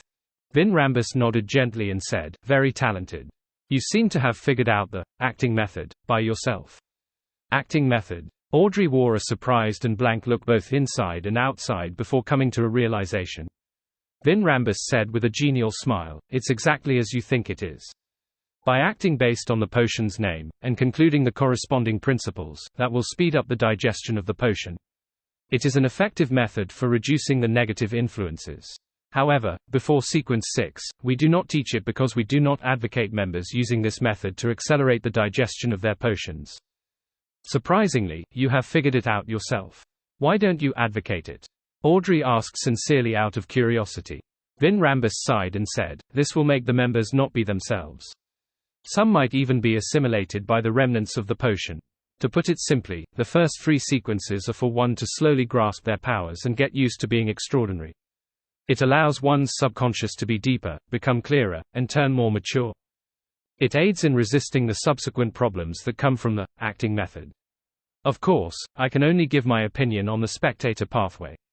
As for the other Beyonder pathways, I'm not too sure if they're the same. But clearly, pathways that focus on the domain of the mind would have some differences in the area of self-consciousness." Audrey was unable to determine the veracity of Vin Rambus's words. She felt that there was definitely some reason to it, but it was not entirely the truth. Little Sun mentioned before that one key thing to remember regarding the acting method is, remember that you're only acting. I find this more appropriate. Yes, I've been strictly abiding to it, and will keep doing so in the future. Audrey, you mustn't be careless. From this moment forth, you must put more emphasis on your self-consciousness. From Mr. Fool's point of view, this must be trivial and doesn't require additional emphasis since it's included in the statement of only acting. But to the ordinary person, perhaps it's relatively more important. As Audrey's thoughts raced, she asked, "Can you explain the acting method in more detail?" Vin Rambus explained it to her in a relatively more detailed manner before saying, "You are indeed talented and qualified to obtain the Sequence 5 Dreamwalker potion formula, but before that, I'll give you several missions. This is out of fairness and also a form of training for you. This is because once you achieve Sequence 5, you will be leading 2 to 3 psychological discussion groups. Your every judgment and choice will influence the future and even the lives of the members beneath you. Therefore, we mustn't allow people who deeply lack experience in handling matters to advance to Sequence 5. Understandable. Audrey didn't object to it. What's the first mission? Vin Rambus said with a smile, a simple but rather long-term mission. Every piece of feedback you provide will count towards your contributions. At this point, he sighed. The fracture between the new party and the Conservative Party is widening. The more conflict there is, the more divided the kingdom's internal politics will be. I wish that you can take note of the attitude of your father, Earl Hall. Inform me of some of his views towards various bills and matters. Don't worry, this will not cause him any harm. We only wish to mend the fractures." His final statement was, in fact, not supported by logic. It was solely a promise. But with Vin Rambus raising his right hand to his temples while on Audrey's mind island, Audrey felt that what he said was very reasonable and deeply relatable. Floating above her mind world, she immediately snapped to her senses and realized something was amiss. How can you not cause harm to my father from knowing his trump cards? This will bring about negative impacts to matters that he's trying to push for or object to. Floating in the mind world, Audrey looked down at her island of consciousness. Her thoughts were so calm that it surprised her. Right on the heels of that, she suddenly realized why Vin Rambus had directed Quiron's suicide. Audrey had always been concerned about this matter. Furthermore, she had obtained information from various sources, giving her a rather clear idea of the overall picture. However, she had ultimately been stumped about the mastermind's goal. This trap seemed to be targeted at the purse strings of the Conservative Party, Baron Syndras. As long as he failed to respond properly, this powerful banker would have his problems exposed and end up handled by the official Beyonder organizations. However, the actual process seemed to lack the panache of a high-sequence Beyonder of the spectator pathway. It was especially so when Dwayne Dantes reacted unexpectedly, causing the plan to immediately be foiled, yet, there wasn't any mending of the plan. As a rather senior spectator, Audrey had long noticed the incongruity within this matter. However, it was only after hearing Vin Rambus's words today that she realized the core of the matter. Vin Rambus didn't care if he had successfully taken down Baron Syndras, as he had already accomplished his goals. It was just as he had said, the new party and Conservative Party were fractured. Although Vin Rambus claimed to be trying to mend it, his true goal was to deepen the cracks and cause them to completely fall out with each other. Why is he doing this? Audrey controlled her mind island and didn't make it show any puzzled emotions. She then replied to Vin Rambus, "I can understand your concern for the kingdom's political situation. I will work hard on this." Just as she said that, the gloomy Vin Rambus on the Mind Island lowered his right hand from his forehead. Vin Rambus, who was sitting on a sofa in the real world, said with a gladdened smile, "You are indeed a young noble lady filled with compassion." With that said, the old gentleman lowered his right leg, which was covered by grayish-blue trousers with line patterns. He leaned forward slightly as his eyes grew darker. "Due to your identity and daily environment, you shall forget about me. You will only remember Hilbert, Stephen, and Escalante. You will pass any information through them. When there are extremely pressing issues that need reporting, you will subconsciously visit me with the excuse of consulting me on some academic question. When you enter my room, your lost memories will recover." As Vin Rambus said those words, the him on Audrey's Mind Island opened his mouth and repeated the words. A rock took form and quickly plunged into the ground, sinking into the subconscious. At that moment, Audrey felt as though she had dissociated into two entities. One was a result of a mind island. She could no longer remember the appearance or name of the elder in front of her. She only knew that she had come to Stephen Hamper's residence and met a psychology alchemist's counselor, where she received the approbation of the acting method, and received a new mission. Another her floated beneath the spirituality sky, acutely aware of everything that had happened. However, there wasn't much emotional changes. It was more optimistic than gloomy. Audrey was certain that the one in midair was her true self-conscious. Therefore, she didn't feel confounded. With her, as the true self, she controlled her other self and got up in a muddle. "Yes, sir." After answering him, she rapidly straightened her body, and like a puppet who was being controlled by invisible strings, she walked to the door and left.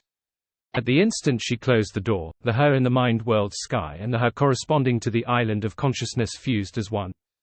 There were no longer any differences. The two entities with certain memory discrepancies instantly fused together, giving Audrey a few seconds of confusion. However, with plenty of experience in treating people and hypnotizing others, she very quickly and skillfully identified the differences. She then reconstructed every detail from before. What powerful mind reading and hypnosis! He directly entered my body of heart and mind and even my soul body to exert influence via the sea of collective subconscious. Although Audrey had the blessings of the Fool's Angel, she felt that her recollections were like viewing old photographs.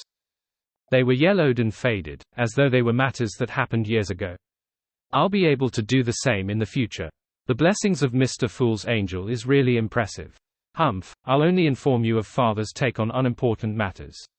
As Audrey's mind whirled, her mood turned for the better. Whoosh! The steam locomotive that spewed out copious amounts of smoke dragged its carriages as it chugged into Backland. After traveling for days, Klein had finally returned to this capital of capitals. As Dwayne Dantes, Klein wore a top hat and a formal suit while holding a gold-inlaid cane. He slowly left the first-class cabin and firmly stood on the platform. Behind him was a man with mixed blood. He was about 1.75 meters tall, and he carried 2 luggage bags. He was none other than the marionette, Enzo. Of course, this winner had already changed his name to Enony, which sounded more in line with the Southern Continent's traditions. In the future, he would be the go-to person to establish contact with the Southern Continent's clientele for the upstart tycoon and arms dealer, Dwayne Dantes. The non-crucial business would be handled by him, without needing Dwayne Dantes to personally head to East and West Balam. Of course, this was simply a disguise. In fact, Klein would be the one making the trip. He had decided to send believers to West Balam in the name of Sea God Carvatur and get him to represent himself to complete some small-scale deals. After all, Danitz was an infamous pirate over the 5 seas, with a bounty exceeding £10,000. Furthermore, he had close ties with Gairman Sparrow, and it easily incurred suspicion if he kept helping Dwayne Dantes. After leaving the station, Klein rode a carriage and returned to 160 Bockland Street. It was already dark by then. The street lamps on both sides of the street had already lit up, likewise for Dwayne Dantes' residence. Butler Walter and housekeeper Tanager led the male and female servants, as well as the gardener and coachman, out. They stood on both sides to welcome their employer back. After he arrived in Desi Bay and bought the train tickets, Klein had sent a telegram back to Backland, informing his butler when he was returning. However, he had instructed him not to send the coachman to pick him up at the station. After all, this was an era when steam locomotives were often delayed. It wasn't impossible that its arrival would be delayed to the next morning. Glancing at his servants who stood with a standard, reverent pose, Klein secretly nodded and passed through them as he sighed inwardly. This does resemble the style of nobility. Even when the employer isn't around, the butler doesn't skive. When he arrived at the door, he nodded gently at Walter and Tanager before saying, "It must have been hard on you while I was away." "It's our duty," Walter and Tanager said with a bow. Klein then turned his gaze to his valet, Richardson. He realized that this good-looking mixed blood had a somewhat pale expression as he kept stealing glances at his employer's new valet, Enony. Klein smirked inwardly as he nodded at him. "You did well. However, there's some business involving the southern continent that requires Enony to handle it." "Oh yes, be Mr. Walter's assistant and help him in gathering information for a manor outside the city." Assistant butler. Richardson was first taken aback before he replied in pleasant surprise, "Yes, sir." With this role, it meant that he had broken free from the constraints of being a valet. He had been promoted. Walter didn't ask about the manor in detail as he seriously arranged for his employer's settling in, bath, and meals. After all of this was done, he and Enony sent Dwayne Dantes back to the third story before he asked, "Sir, do you plan on buying a manor in the suburbs of Backland? What requirements do you have? Something not too expensive. Who knows how long I can use this identity for?" Klein inwardly gave a self-deprecating comment before deliberating. One with a vineyard and brewery. After completing the arms deal, he had already established himself in Backland's high society and had earned a huge sum of money. Therefore, it was necessary for him to own a manor. He couldn't afford to not be capable of inviting his friends on a vacation and hunt in the suburbs when autumn and winter came. This was a faux pas that could easily make him be viewed with scorn.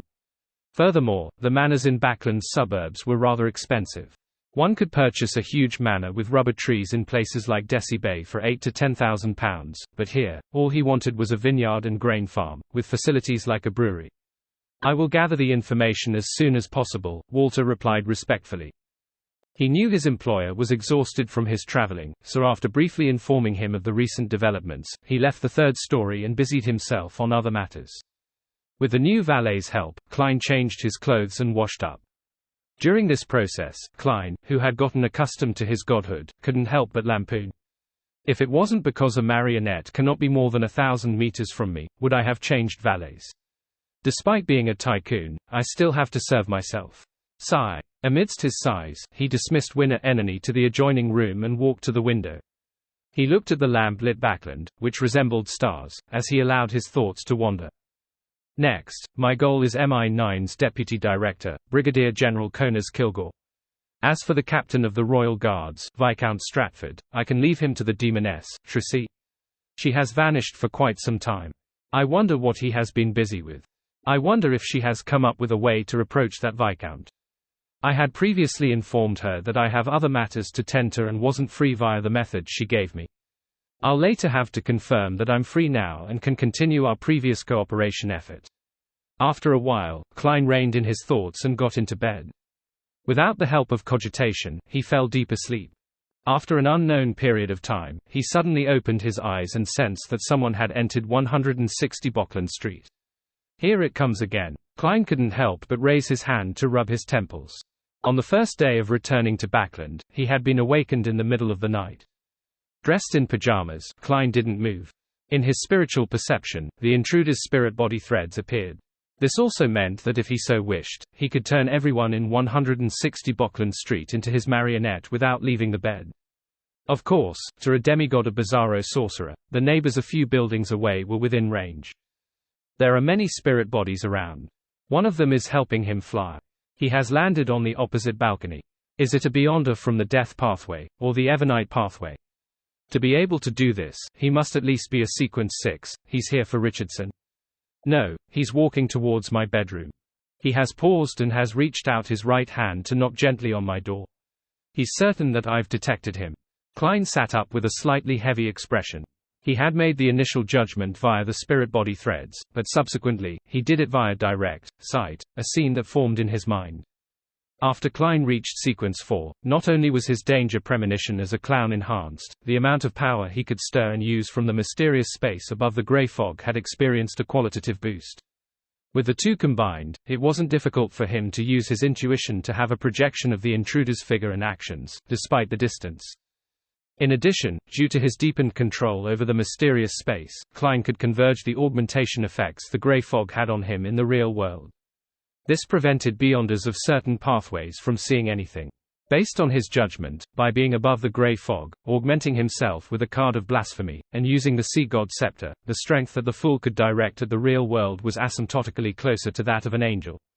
If that weren't the case, even if the gray fog and the paper figurine substitutes could allow others to maintain their lucidity in dreamlike states, Klein wouldn't have dared to allow Miss Justice to face a Sequence 4 or even Sequence 3 of the spectator pathway.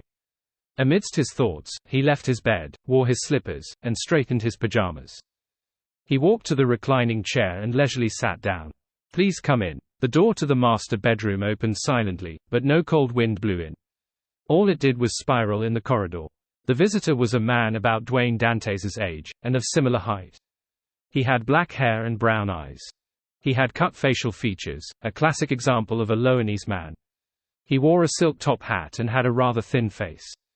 His demeanor was cold but wasn't one that left others feeling uncomfortable. Instead, it was a manifestation of the night view at a suburban cemetery. At this instant, Klein saw countless spirit bodies hugging a middle-aged gentleman. It made his surroundings dark and stacked, as though a world was hidden within. Klein's spiritual intuition told him that this was a demigod. Why would there be a demigod coming to me moments after I arrive back in Backland? Apart from the Church of Evernights Backland Archbishop, nothing has been exposed in regards to this identity as Dwayne Dantes. Having a headache, Klein looked at the door without an expression. It was unknown whether he was feeling angry or alarmed. After taking 2 steps, the demigod's right hand suddenly hung down straight. Together with his waist, it bent like a bow pulled to its limit. He had bowed deeply in a strange manner, his attitude extremely reverent. Meanwhile, a cold wind blew over, closing the door silently. Klein was nearly taken aback, feeling at a loss. His mind whirred as he came to a rough guess. At this moment, the demigod maintained his pose and said in a deep voice, in response to a revelation, "I, Patrick Bryan of the Numinous Episcopate, am here to meet your excellency." Revelation. Klein controlled the twitching of his facial muscles. Together with his previous guess, he had a rough understanding of what was happening. The Evernight goddess had deepened her control of artificial death, in other words, the death pathway's uniqueness. She was able to give revelations to the high-ranking members of the Numinous Episcopate's artificial death faction. Klein sighed as he chuckled. He pressed his right hand to his chest, but he didn't make any additional movements. What is God's revelation? Bryan slowly stood straight and looked at the gentleman with the white sideburns sitting at the reclining chair. He replied with some level of fervor, "We succeeded. God has finally awakened. He has requested me to listen to your commands from this day forth, and to follow your arrangements." Klein had already expected this, but he felt his face burn, unsure whether to laugh or cry. "This is making me be a blessed of Evernight while also part-timing as a blessed of artificial death, so as to silently lead the Numinous Episcopate's artificial death faction. Is this a bestowment of fate, or a price that had been exacted? Since the goddess didn't get the church's archbishops or high-ranking deacons to handle this matter, it means that she wishes it to be kept confidential." Klein instantly stood up and tried to appear pious in tone and expression. "As God's revelation commands. God's wish is my wish." After expressing his devotion, he looked at the demigod standing straight in front of him and pointed to the sofa opposite him. "Please have a seat. Oh, do introduce yourself. That's the most basic form of politeness, isn't it?" Moments ago, as the thoughts ran through his mind, Klein had vaguely grasped the reason why the goddess had handed him leadership over the Numinous Episcopate's artificial death faction. As Gairman Sparrow, he had close connections with the Death Consul. Therefore, if anyone were to really discover anything amiss and begin investigating the Numinous Episcopate's artificial death faction, they would realize that it had something to do with Gairman Sparrow and be enlightened. They would believe that they had grasped the truth as to why artificial death was able to come to life and send a revelation. Due to this guess, Klein deliberately made Dantes use Gairman Sparrow's usual speech. Patrick Bryan sat on the sofa and said after some thought, "I'm Loanese. I once did business in East Balham and nearly died because of a disease. I was rescued by members of the Numinous Episcopate, and during that ritual, I received God's grace and survived. Later, I secretly changed my faith. The faction I'm in is always being vilified by the other members of the Numinous Episcopate. They believe that we're engaging in sacrilege, that we're in a bid to create a new death.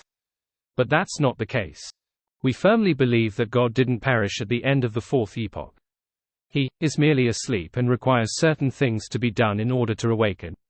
The facts have proven that we were right. You are witness to this. The ancient chronicles I received didn't say so. Those high-ranking members of the Numinous Episcopate are fully aware that they are emulating the matter of the hidden sage to create artificial death. Could it be that this gentleman in front of me isn't a core member of the Numinous Episcopate's artificial death faction? And he also lacks sufficient knowledge regarding the uniqueness. But how can a demigod not be a core member?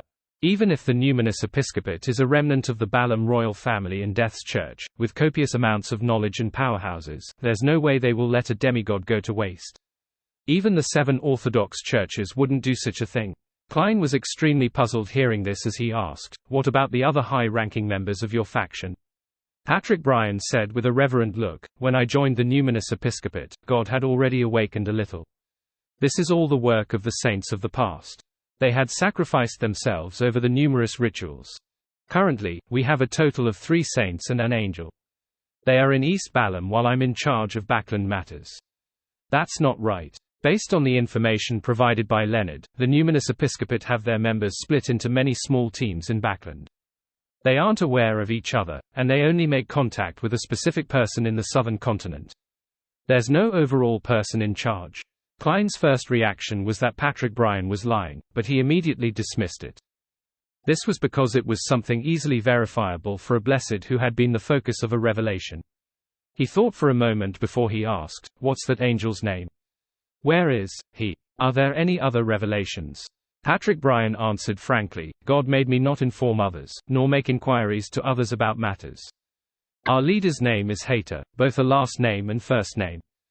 He was once the Archbishop of the Church, and later he became an angel thanks to God's grace.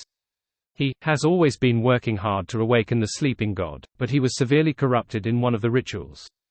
Currently, he is unable to leave his mausoleum, otherwise, he would directly lose control. He is considered my teacher. This demigod that has existed since the Balaam Empire is clearly key in steering the artificial death project." Klein asked in thought, "He and the other 2 demigods are Balamese purebloods?" "Yes." Patrick Bryan nodded. "I roughly get what's happening." Klein couldn't help but sigh inwardly. He believed that Patrick Bryan wasn't an ordinary demigod, but a byproduct of the artificial death project. Back then, Hayter and the other members of the Numinous Episcopate's artificial death faction had no intention of saving Alones. Instead, they had planned on using him for a ritual's sacrificial item or material. In the end, something unexpected happened during their attempt which they originally hadn't had high hopes of. Death's uniqueness gained some level of instinct or produced other changes. This led to Patrick Bryan's survival and his establishment of a certain connection with artificial death. His spirit and body became special. Upon witnessing this, Hayter and the other high-ranking members began viewing Patrick Bryan as key to the success of the artificial death project. They gave him potions and taught him, proselytizing him with the faith of death, thus fabricating a perfect excuse for themselves. And due to Bryan's specialness, he had advanced rapidly and became a demigod. Of course, no matter how key he was merely an experimental subject.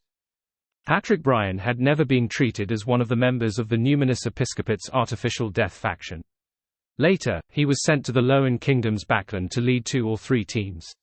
He did various kinds of rituals in a bid to bring the uniqueness alive. Such a guess was in line with the situation which Klein was currently aware of. First, Leonard had mentioned that the Numinous Episcopate's artificial death faction had placed their experiments in Backland, planning to destroy the enemy's capital even if an accident happened. Second, many teams were independently connected to the southern continent and Backland and had no overall person in charge.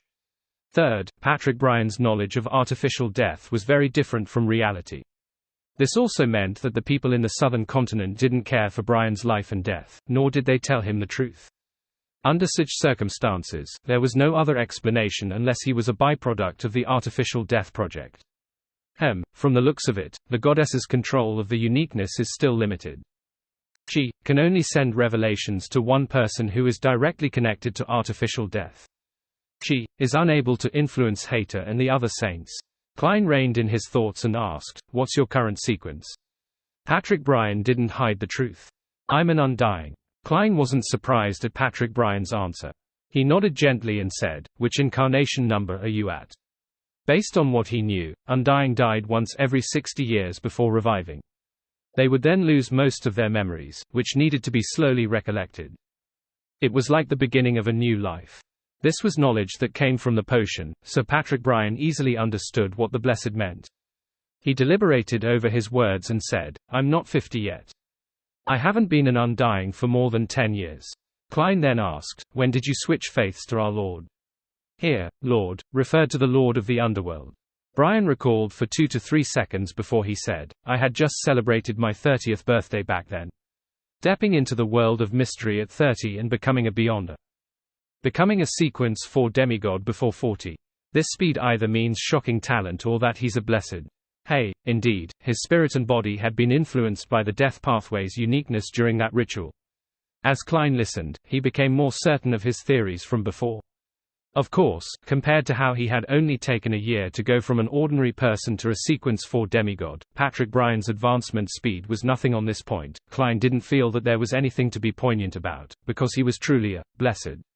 Furthermore, he had cheats far greater than one. The only problem was that he wasn't sure if everything that he had done was enough to exchange for something. After some thought, Klein asked, "What's your current public identity?" "I'm a businessman. I have 2 garment factories in Backland. On the surface, I believe in the Evernite goddess and am a supporter of the new party." Patrick Bryan introduced himself. Klein nearly let out a scoff as he continued, "How many Numinous Episcopate members do you have under you? What are they doing?" "Already prepared," Bryan answered eloquently, 2 teams, a total of 12 Beyonders. Some of them are working at my garment factory while others are in the watch and clock industry. All of them have their own formal occupations. Typically, they will be careful when proselytizing to the people around them. The progress on this is very slow, nor is it the main goal. We do not have more than 100 believers. Most of the time, they are searching for clues that God had left behind, as well as the different materials needed for the awakening ritual. With clues in hand, we will carry out operations. And once the materials are gathered, we will experiment in different awakening rituals and seek out the most effective one. I'm the main person behind this operation, and am also core to the rituals. You sound pretty proud of that. Klein asked about other matters and received detailed answers. Finally, he thought for a moment before saying with a stern expression, "In accordance with the revelation from God, you are to heed my instructions from this moment forth." Patrick Bryan immediately got up and gave a solemn bow.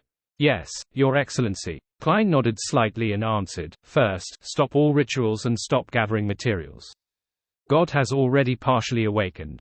He is in his recovery stage, so he isn't to be disturbed by noise." From Klein's point of view, regardless of the changes in Bryan's awakening rituals, they were ultimately pointed at artificial death, the death pathway's uniqueness. This would only increase its chances of coming to life, making it disadvantageous for the goddess to deepen her control over it. And regardless if Klein was happy for this to happen or not, since the Evernite goddess had assigned Bryan to him, he had to make such arrangements. Patrick Bryan had zero doubts toward his explanation, because death had indeed awoken, and awakening rituals were, in essence, a form of disturbance. This Undying thought before asking, "Your Excellency, what should we do next?" Klein smiled with approbation. "Continue seeking out clues for things that God left behind. This will aid in his recovery." Upon saying that, Klein originally had a second request, but he was worried that there were too few clues to it, making it possible for the Numinous Episcopate members to stir up trouble with nothing to be done. He added, "In addition, promote reading to all those around you and your subordinates, be it at the garment factory or elsewhere. Establish night schools or learning classes. Let the people around you extricate themselves from ignorance and savagery." To make it more convincing, Klein stretched out his right hand and pressed it to his chest. With abnormal piousness, he began preaching. "God said one needs to understand the belief to believe. God said that to those who are lost, one has to first strengthen their body and arm his brain. This is because the kingdom, he promises, is one without ignorance and savagery." Patrick Bryan didn't doubt Dwayne Dantes' words, nor did he find it strange that such records weren't found in the Numinous Episcopate's Bible. This was because this person before him was God's blessed, a representative appointed by God. He earnestly nodded. "I will heed God's teachings. May every spirit gain eternal life in God's kingdom. As he said that, he used the praying gesture that the Numinous Episcopate's artificial death faction used. It was to raise both hands high, thumbs facing each other as he held them at his forehead. In mysticism theory, this was the core to the underworld contained in every gatekeeper. It represented death's position. Klein returned with the same gesture and words before saying, "Second, orders from the southern continent, no matter who it comes from, has to be handed to me first. They can be done only after I give permission. If no permission is given, you are not to do it in private. You can only give feedback based on what I say." This was because he was worried that Hator, the angel of the death domain, would still remain fervent about the artificial death plan, occasionally instructing Brian and the others to make new attempts.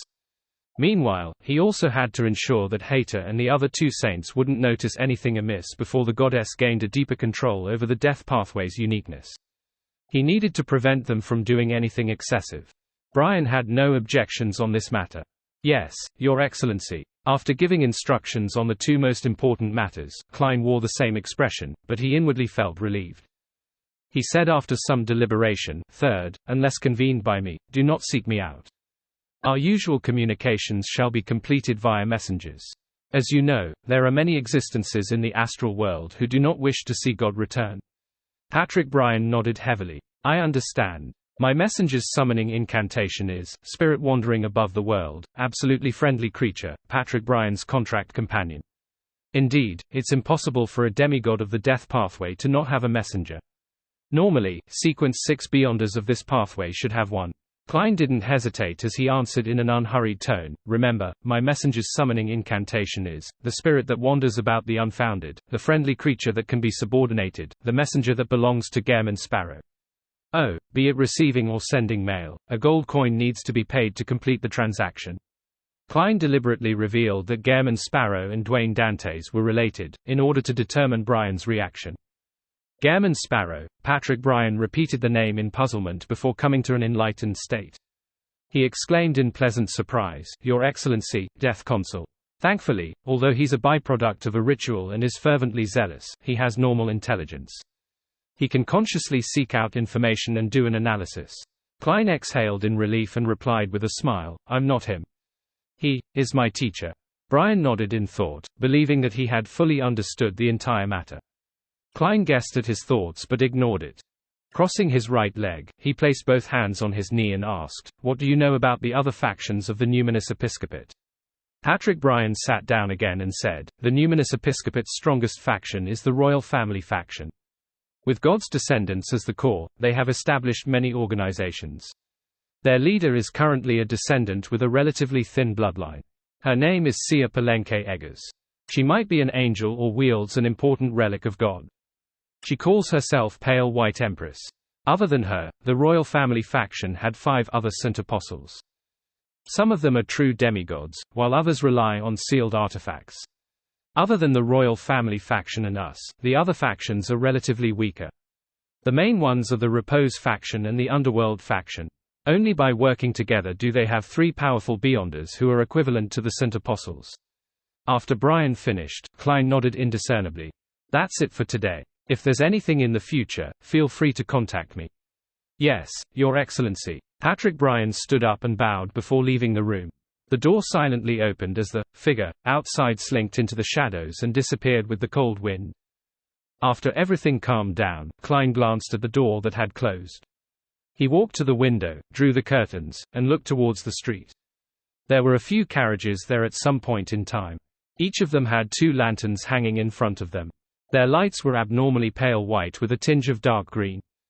They illuminated the surroundings into a blur. Nearly transparent figures surrounded this blurry scene. They were wearing illusory clothes that appeared like formal wear, making them appear rather formal. After Patrick Brian landed from midair and returned, the figures bowed and attentively followed the demigod and the spirit beside him onto the hardly visible carriages. Then, they steered into the distance. The pale white light with tinges of dark green grew faint and finally vanished into the darkness as though it had never arrived. Klein looked away and muttered to himself with a solemn expression, although the revelation received by Patrick Brian stems from the goddess and her considerations, I have a nagging feeling that there's something dark and sinister about to break out in Backland or even the entire world. I wonder when it will stir up some waves. With this in mind, Klein didn't delay a second. He immediately contacted Demoness Trissy to confirm that nothing abnormal had happened to her. On a night with clear moonlight, in the garden of 160 Bockland Street, a grey rat crawled out of its hole, running straight for the master bedroom's bed. As a tiny, black, glue-like blob object floated down, the rat held it over its head like an acrobatic act. It quickly turned around, ran out of 160 Bockland Street, and headed for the sewer entrance. At this moment, the grey rat raised its torso up and reached out with two of its paws.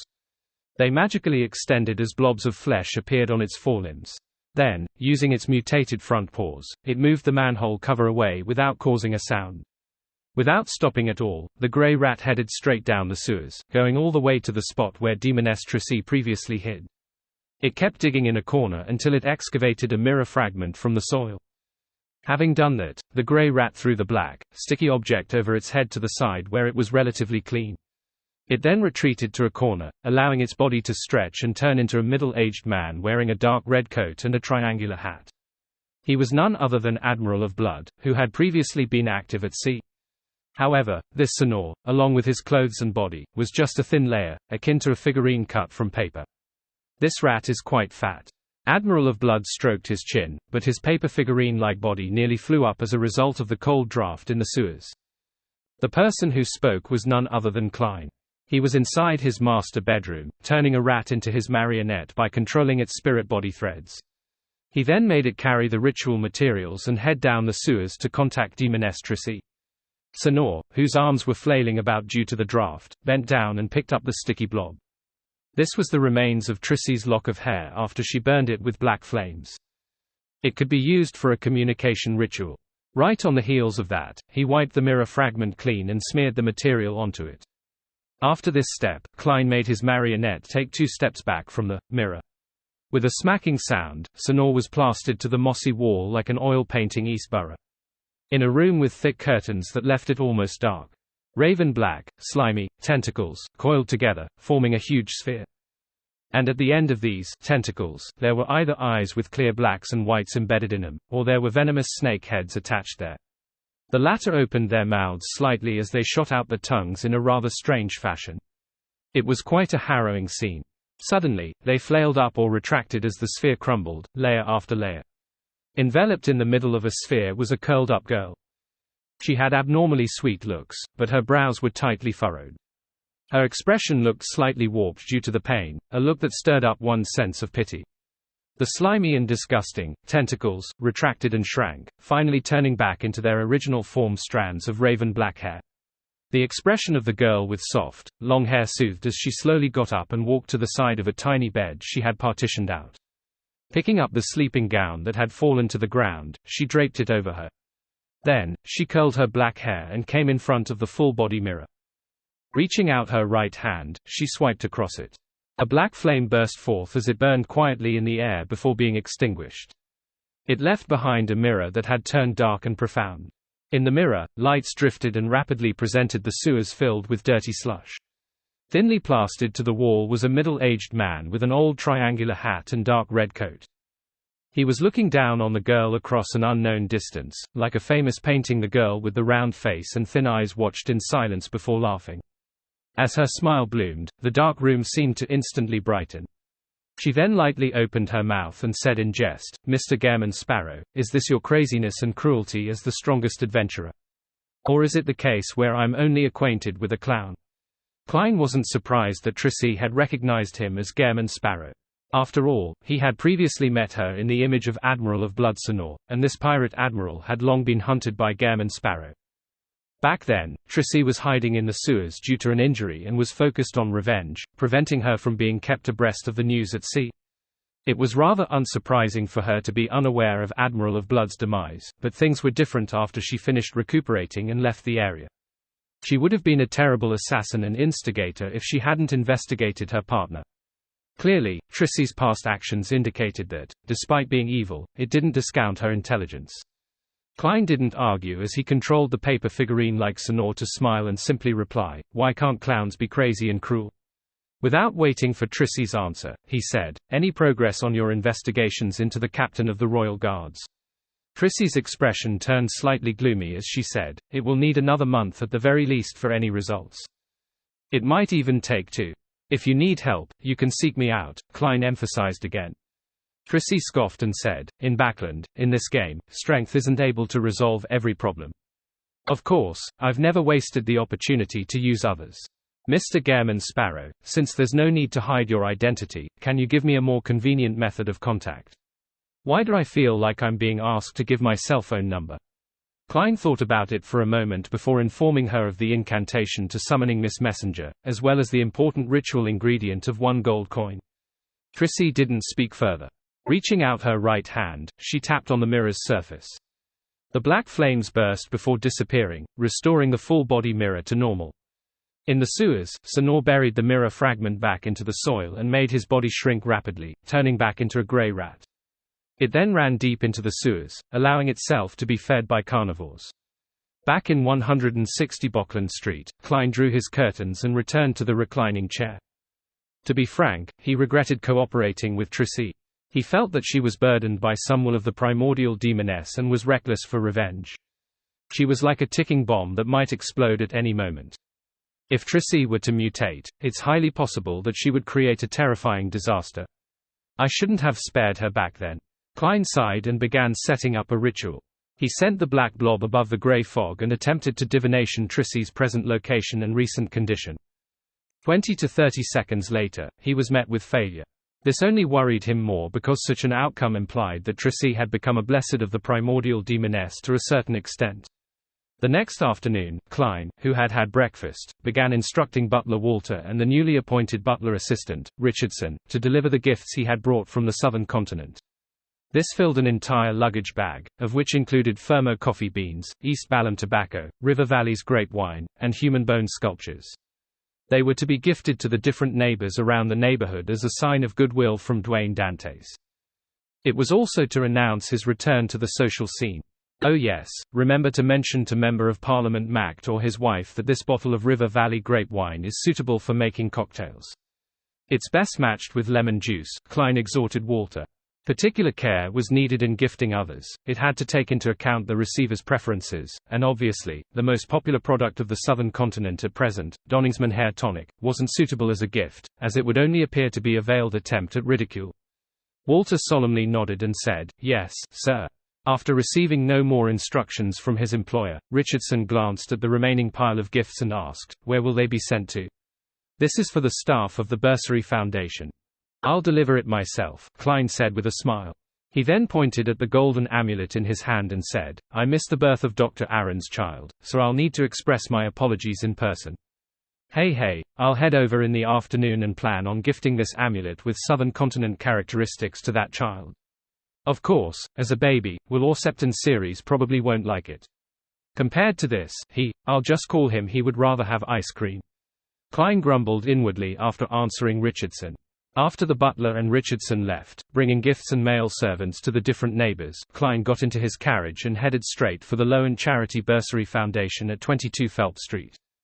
After alighting, he headed forward with his valet, Enony, carrying plenty of gifts behind him. Along the way, he greeted and gifted any members of the staff he saw. Soon, Klein arrived at the second story and arrived at one of the director's office. He knocked gently on the door. "Please come in," Audrey Hall's gentle voice sounded. As a rather senior spectator, she had already noticed that Mr. Dwayne Dantes had come to the Loan Charity Bursary Foundation. She had been patiently waiting for him. Klein pushed the door and entered, taking out a small gift box from his inner pocket before saying with a warm smile, "I've returned from the southern continent. Well, my business went very smoothly. I brought some gifts for everyone, hoping to share my happiness with everyone." He had specially mentioned this to indicate to Miss Justice that he remembered her request. "You leave me no reason to decline it," Audrey said with an expectant smile. This didn't mean that she cared for the gift Mr. World gave, but more a result of being curious as to what Mr. World would give. After receiving the gift box, she tore open the wrapping in front of Dwayne Dantes and discovered an accessory with a white feather adorned with pale yellow patterns as its highlight. "This is a decorative ribbon," Klein explained. "People of certain social standing in East Balham will enjoy wearing items with such white feathers on various parts of their body. Out of all the places, it's considered most noble and meaningful to attach it to a hat. This is said to be a tradition from the worship of feathered serpents. Hey, feathered serpents are symbols for death over there.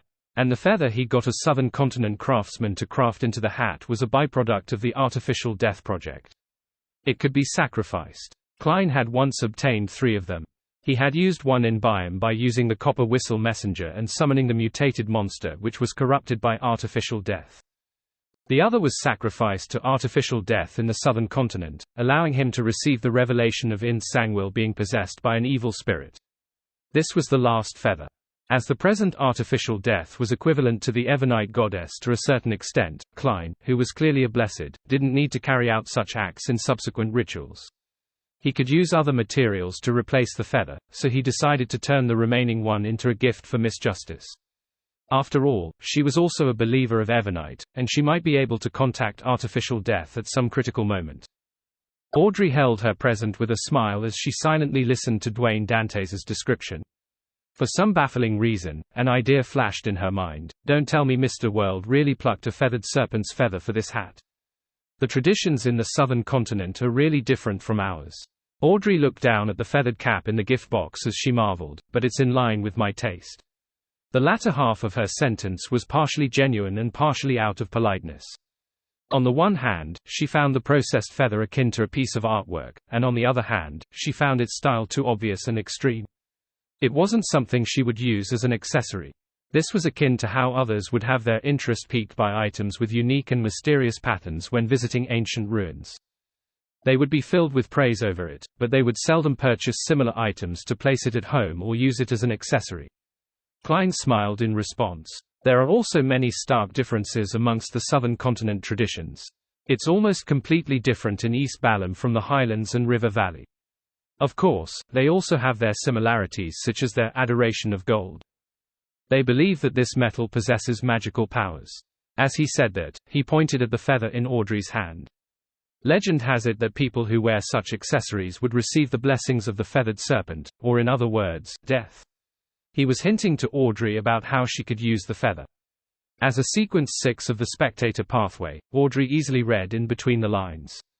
She understood that the hat accessory allowed her to receive a response from the so-called death at critical moments, bringing about certain effects. As for how she should use it, it was basic knowledge in mysticism. Audrey had a solid foundation and didn't require Mr. Dwayne Dantes to explain in detail. She faintly smiled without revealing her teeth and said, "I really like it. I will attach it to my hat in appropriate situations." Not bad. It's so easy talking to spectators. Klein returned with a smile and pointed at the door. "I still have presents to hand out. You will be the most welcomed person here today," Audrey replied with a smile, a euphemistic way of expressing her gratitude. Meanwhile, she was a little vexed. She was hesitant about finding an opportunity to inform Mr. World, who had been embroiled in Quiron's suicide, about Vin Rambus. He had shown some deep interest and importance on the matter. "Oh, it's almost Monday. I'll leave it until the tarot gathering. It will be much easier to communicate when the time comes. I can also seek advice from Mr. Hanged Man and Ma'am Hermit on how to deal with my current situation, especially the problem of being wary against the cues and hypnotism from a high sequence beyonder. After all, I can't always pray to Mr. Fool ahead of time to receive an angel's blessing. On careful thought, such a form of hypnotism is truly terrifying. Carrying out instructions without realizing it." Audrey's mind was awash with thoughts as they bubbled. This made her suspect that many people in Baklan's high society had been hypnotized, acting in ways that violated the true intentions and will. In addition, she also came to realize something. Every time her parents attended Mass at St. Samuel Cathedral, the one in charge of the rites was definitely Baklan's archbishop. And to hold such a post, he was definitely a demigod of the Church of Evernite. At times, His Grace will even visit in person to chat with us. This is to prevent such matters from happening. That's why Vin Rambus's hypnosis effect on me didn't go overboard." Audrey watched as Dwayne Dantes left her office. After closing the door and sitting down at her desk, she picked up a fountain pen and mindlessly scribbled on it. After she reined in her thoughts, the piece of white paper was filled with interlocking circles. There was a face with cold eyes and scattered lines. At a glance, Audrey tensed up. She immediately used her spirituality and the friction between items to ignite the paper, turning it to ashes. Her random drawing had, in a sense, reflected her true emotions and thoughts. And to a good psychiatrist, interpreting such pictures was a basic skill. Therefore, Audrey hadn't left any traces behind. After a while, Klein delivered all his gifts and chatted with a few directors along the way. Finally, he entered a room meant for part-time directors like him to rest.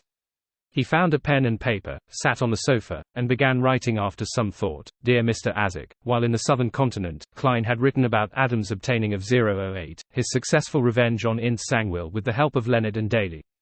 He then summoned the messenger via the copper whistle and sent it to the sleeping Mr. Azik. Without a doubt, he had yet to receive a reply to date. Klein wasn't worried about mentioning Adam and 008 in the letter, because the Angel of Imagination definitely knew about his relationship with Mr. Azik. And sharing matters he encountered with someone familiar wouldn't garner any excessive reaction. This time, Klein's letter didn't involve anything extraordinary. With a smile and gentle scribble, he shared the details about the Bursary Foundation which he learned from Audrey and the other directors. At the end of the letter, he wrote, "This is a really meaningful matter. I feel satisfied and happy about it. Mr. Azik, would you feel the same? When you awaken, perhaps you can attempt to do something similar. Every time you revive, you would be able to see the children who had received your help in the past. When that happens, although they might not remember them, they will definitely remember you." After finishing the letter and putting down the fountain pen, Klein carefully read it once, and after confirming that there weren't any problems, he blew the copper whistle, summoned the skeleton messenger, and allowed it to take the letter away. Following that, he left the Lowen Charity Bursary Foundation with his valet, Enony. He came to the nearby St. Samuel Cathedral and silently prayed for 15 minutes in the serene and dark prayer hall. Like before, Klein came to the donation box and threw a stack of cash in, a total of £80. Taking this opportunity, he found Bishop Electra and had a chat with him and listened to his sermon. This also announced to the Church of Duane Dantes' return. As for presents, Klein didn't directly give it since he was inside the goddess's cathedral. Instead, Butler Walter would naturally deliver his gifts to the bishop's residences in private. At tea time in the afternoon, Klein followed his schedule and left 160 Bockland Street and headed to Dr. Aaron's for a visit. Richardson had already informed them in the morning and had received permission to visit. This time, Klein not only met Dr. Aaron Series, but he also met his wife, Wilma Gladys, as well as the newborn and his elder brothers and sisters who were a few years older. "What a pity that I wasn't able to participate in, Klein deliberated, paused and successfully waited for Wilma Gladys to reply, "Will," with a smile. He reorganized his words and said, "Unfortunately, I was unable to participate in Will's birthday party because of my trip to East Balham. This is an amulet that's rather popular over there. It brings children good luck." As he said that, he handed the golden accessory to Dr. Aaron. Aaron Series wasn't a man who was good with words. He accepted it without declining it and nodded. "Thank you." Following that, he held the string and hung the golden amulet into the pram beside him. Shaking it, he asked, "Will, do you like it?" Wrapped in silver silk, the chubby baby raised his arm, swung it, and flicked the golden amulet away. Flicked away. The mood instantly turned a little awkward in the activity room. Klein chuckled and broke the silence. This is a reaction all kids have. At this moment, a maid had delivered the 3-layered tray for high tea, allowing the hosts and the guests to switch topics of conversation, allowing the mood to return to normal. As Klein drank his black tea and ate the pastry, he began talking about all kinds of interesting customs in East and West Balham. It left the couple and the 2 other children intrigued as they would question him from time to time. During this process, Klein suddenly turned to face the pram and asked with a smile, "You don't seem to enjoy my present." As he spoke, nothing abnormal happened to the couple and the rest of the people in the activity room as they continued wearing attentive looks. In the illusion Klein created, he hadn't finished his recount.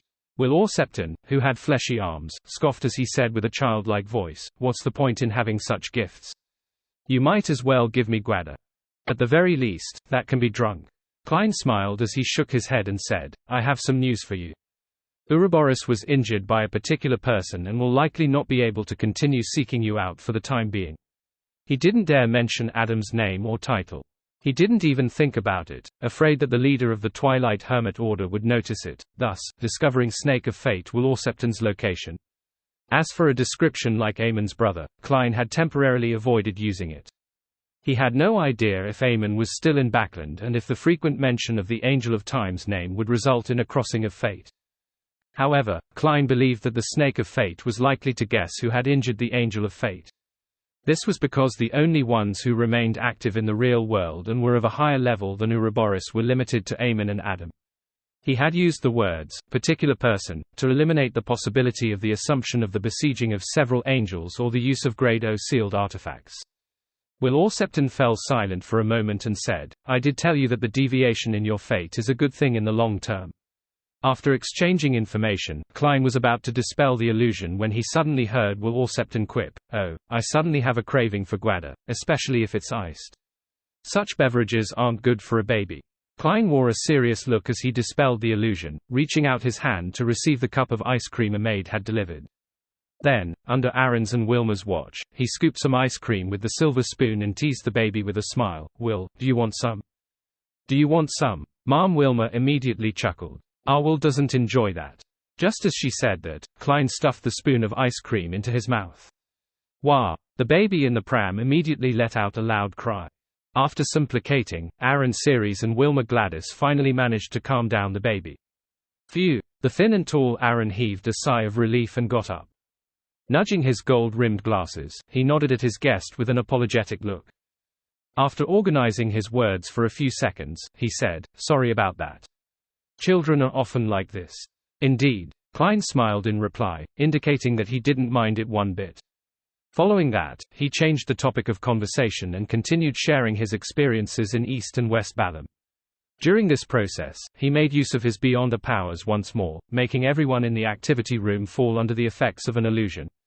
Then, he picked up the ice cream which he hadn't finished, changed the spoon and got up with a smile. Walking to the pram, he asked gently, Will, do you want some? Without waiting for the chubby fellow wrapped in silver silk to reply, he said with a gentle tone, you're born now and should be able to fold a paper crane. This way, I don't have to visit often. You should know how suspicious it is. Will Orsepton Ceres glared at him without giving him a reply. Klein didn't flinch as he took out a piece of high-quality paper and placed it in the pram. Then, he bent down, scooping out some ice cream. A price is always exacted for what fate bestows, isn't it? Klein chuckled as he swished the spoon in his hand. In the pram, Will raised his left hand, wiping the tears that hadn't dried from his face, and mumbled, for Beyonders of the Fate pathway, the exacted price needs to be paid first before awaiting bestowment. With that said, the chubby baby grabbed the piece of paper and folded a paper crane with great difficulty. Klein stood in front of the pram and maintained the stability of the spoon, watching this scene with a smile. A carriage set off from Pinster Street and headed for St. Samuel Cathedral. While passing by 160 Bockland Street, Leonard Mitchell looked out the window and seemingly muttered to himself, Dwayne Dantes is back as well. The slightly aged voice rang out in his mind, fate will ultimately intertwine. Old man, you're becoming more of a charlatan after you woke up. Leonard couldn't help but mock. Palais Zoroas chuckled without a reply. After coming to St. Samuel Cathedral, Leonard entered the study of Backland's Archbishop, St. Anthony, under a priest's lead. Anthony Stevenson was wearing a black robe with red hues. His eyes were deep and his face clean-shaven. Standing by a cupboard, the shadow created seemed like an unknown existence that observed everything from the darkness. It stirred fear into anyone. Your Grace, you summoned me. Although Leonard had already anticipated it, he still bowed in a rather lacking manner. Anthony nodded gently and said, you have already rendered enough services to apply to become a Sequence 5 Spirit Warlock.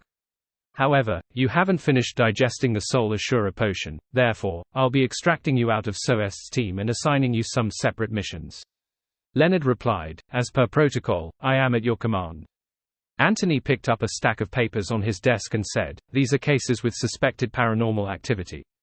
You are to investigate each case, mainly placating or purifying them.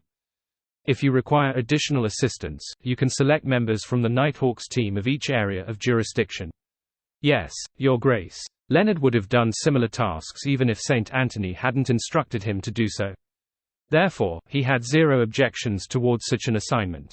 After receiving the stack of papers, he casually flipped through it and said, Your Grace, what's Captain SOES's team busy with at present?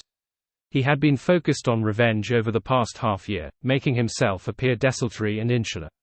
This prevented him from building strong friendships with the Red Gloves teammates, but despite that, they were teammates who he had fought alongside with. He couldn't help but be concerned for them. They have been assigned to help Crestet finish a mission. Anthony Stevenson didn't answer in detail. His Excellency Sesamir is also in Backland. Leonard didn't ask further as he gestured 4 points across his chest in a clockwise fashion. May the goddess bless everyone. Praise the lady. Anthony did the same gesture. After leaving the Archbishop's study, Leonard headed down to the basement. He wanted to find a quiet room and list down his upcoming mission and run through them in the assigned order.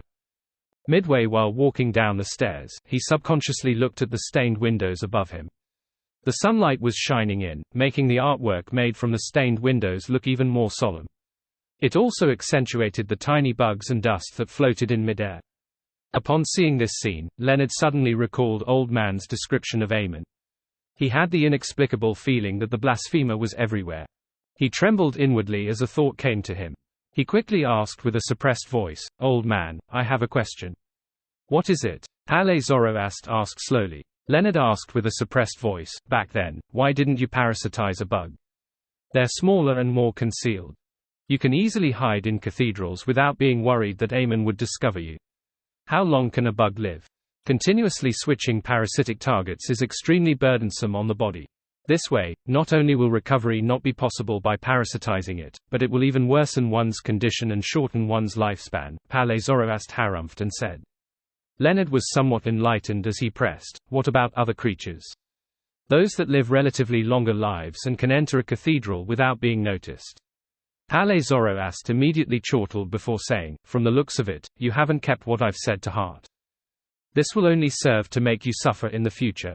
The higher the sequence is, the greater the inclinations towards losing control is, and the more madness accumulates. This is a trait of the characteristics, and it can only be resisted and suppressed. There's no way to eliminate it. Therefore, for a parasite, choosing a target for parasitizing requires one to consider these aspects. If one were to parasitize ordinary animals, it's still alright for short periods of time, but once it goes on for too long, one will suffer the effects of the body's construct and hormones. Hey, everything is reciprocal, isn't it?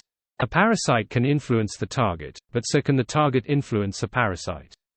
When one parasitizes an ordinary animal, it's necessary to frequently talk to someone to avoid forgetting one's former identity.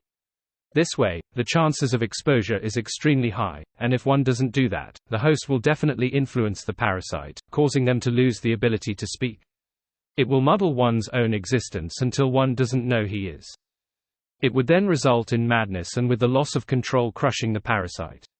Leonard was left alarmed as he nodded slightly. "I understand. It's no wonder you are so strict on choosing a parasitic target. Are you trying to praise yourself?" Palais Zoroast tsked. "To us, the best parasitic target is undoubtedly beyonders of the same pathway.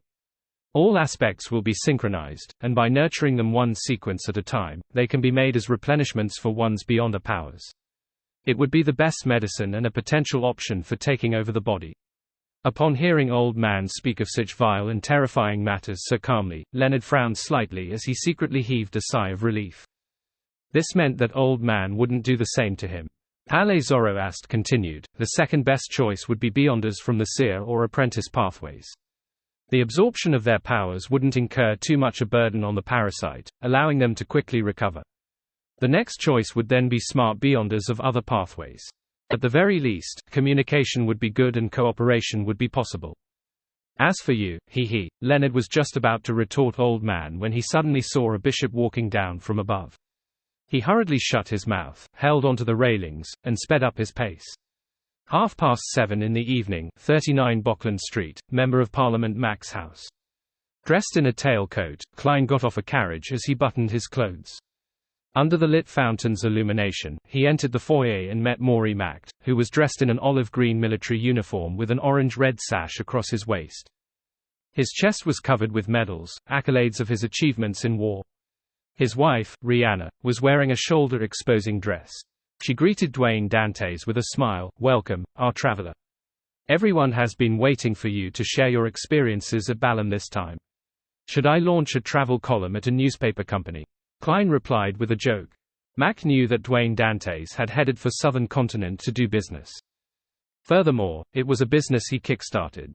Therefore, after exchanging a smile, he came close and gave him a hug, suppressing his voice by saying, "Well done. Klein smiled with a nod and asked, "Do you like the present?" He was referring to the bottle of River Valley grape wine that could be made into a sour cocktail. It was excellent. I still fondly recall the taste, Max said earnestly. Klein was about to enter the hall when he noticed something amiss. He did a cursory glance and asked out of puzzlement, "Miss Hazel isn't in? Has she been sent to study at an all-girls public school?" Rihanna sighed as she shook her head. "No, she's only sick. She'll head for public school only in September. She caught a cold." Klein expressed the concern a guest should have. Max said with a helpless smile, "No, she was bitten by a rabid rat when she was at the manor in the outskirts. Her wound hasn't healed completely yet." Hazel got bitten by a rabid rat. Klein nodded in thought. "Did she see a doctor?" "Oh, has that rat been caught?" "The doctor gave her an injection to prevent any infections," Max said simply. "That rat still hasn't been found. Perhaps we need to rear a few more cats in the manor."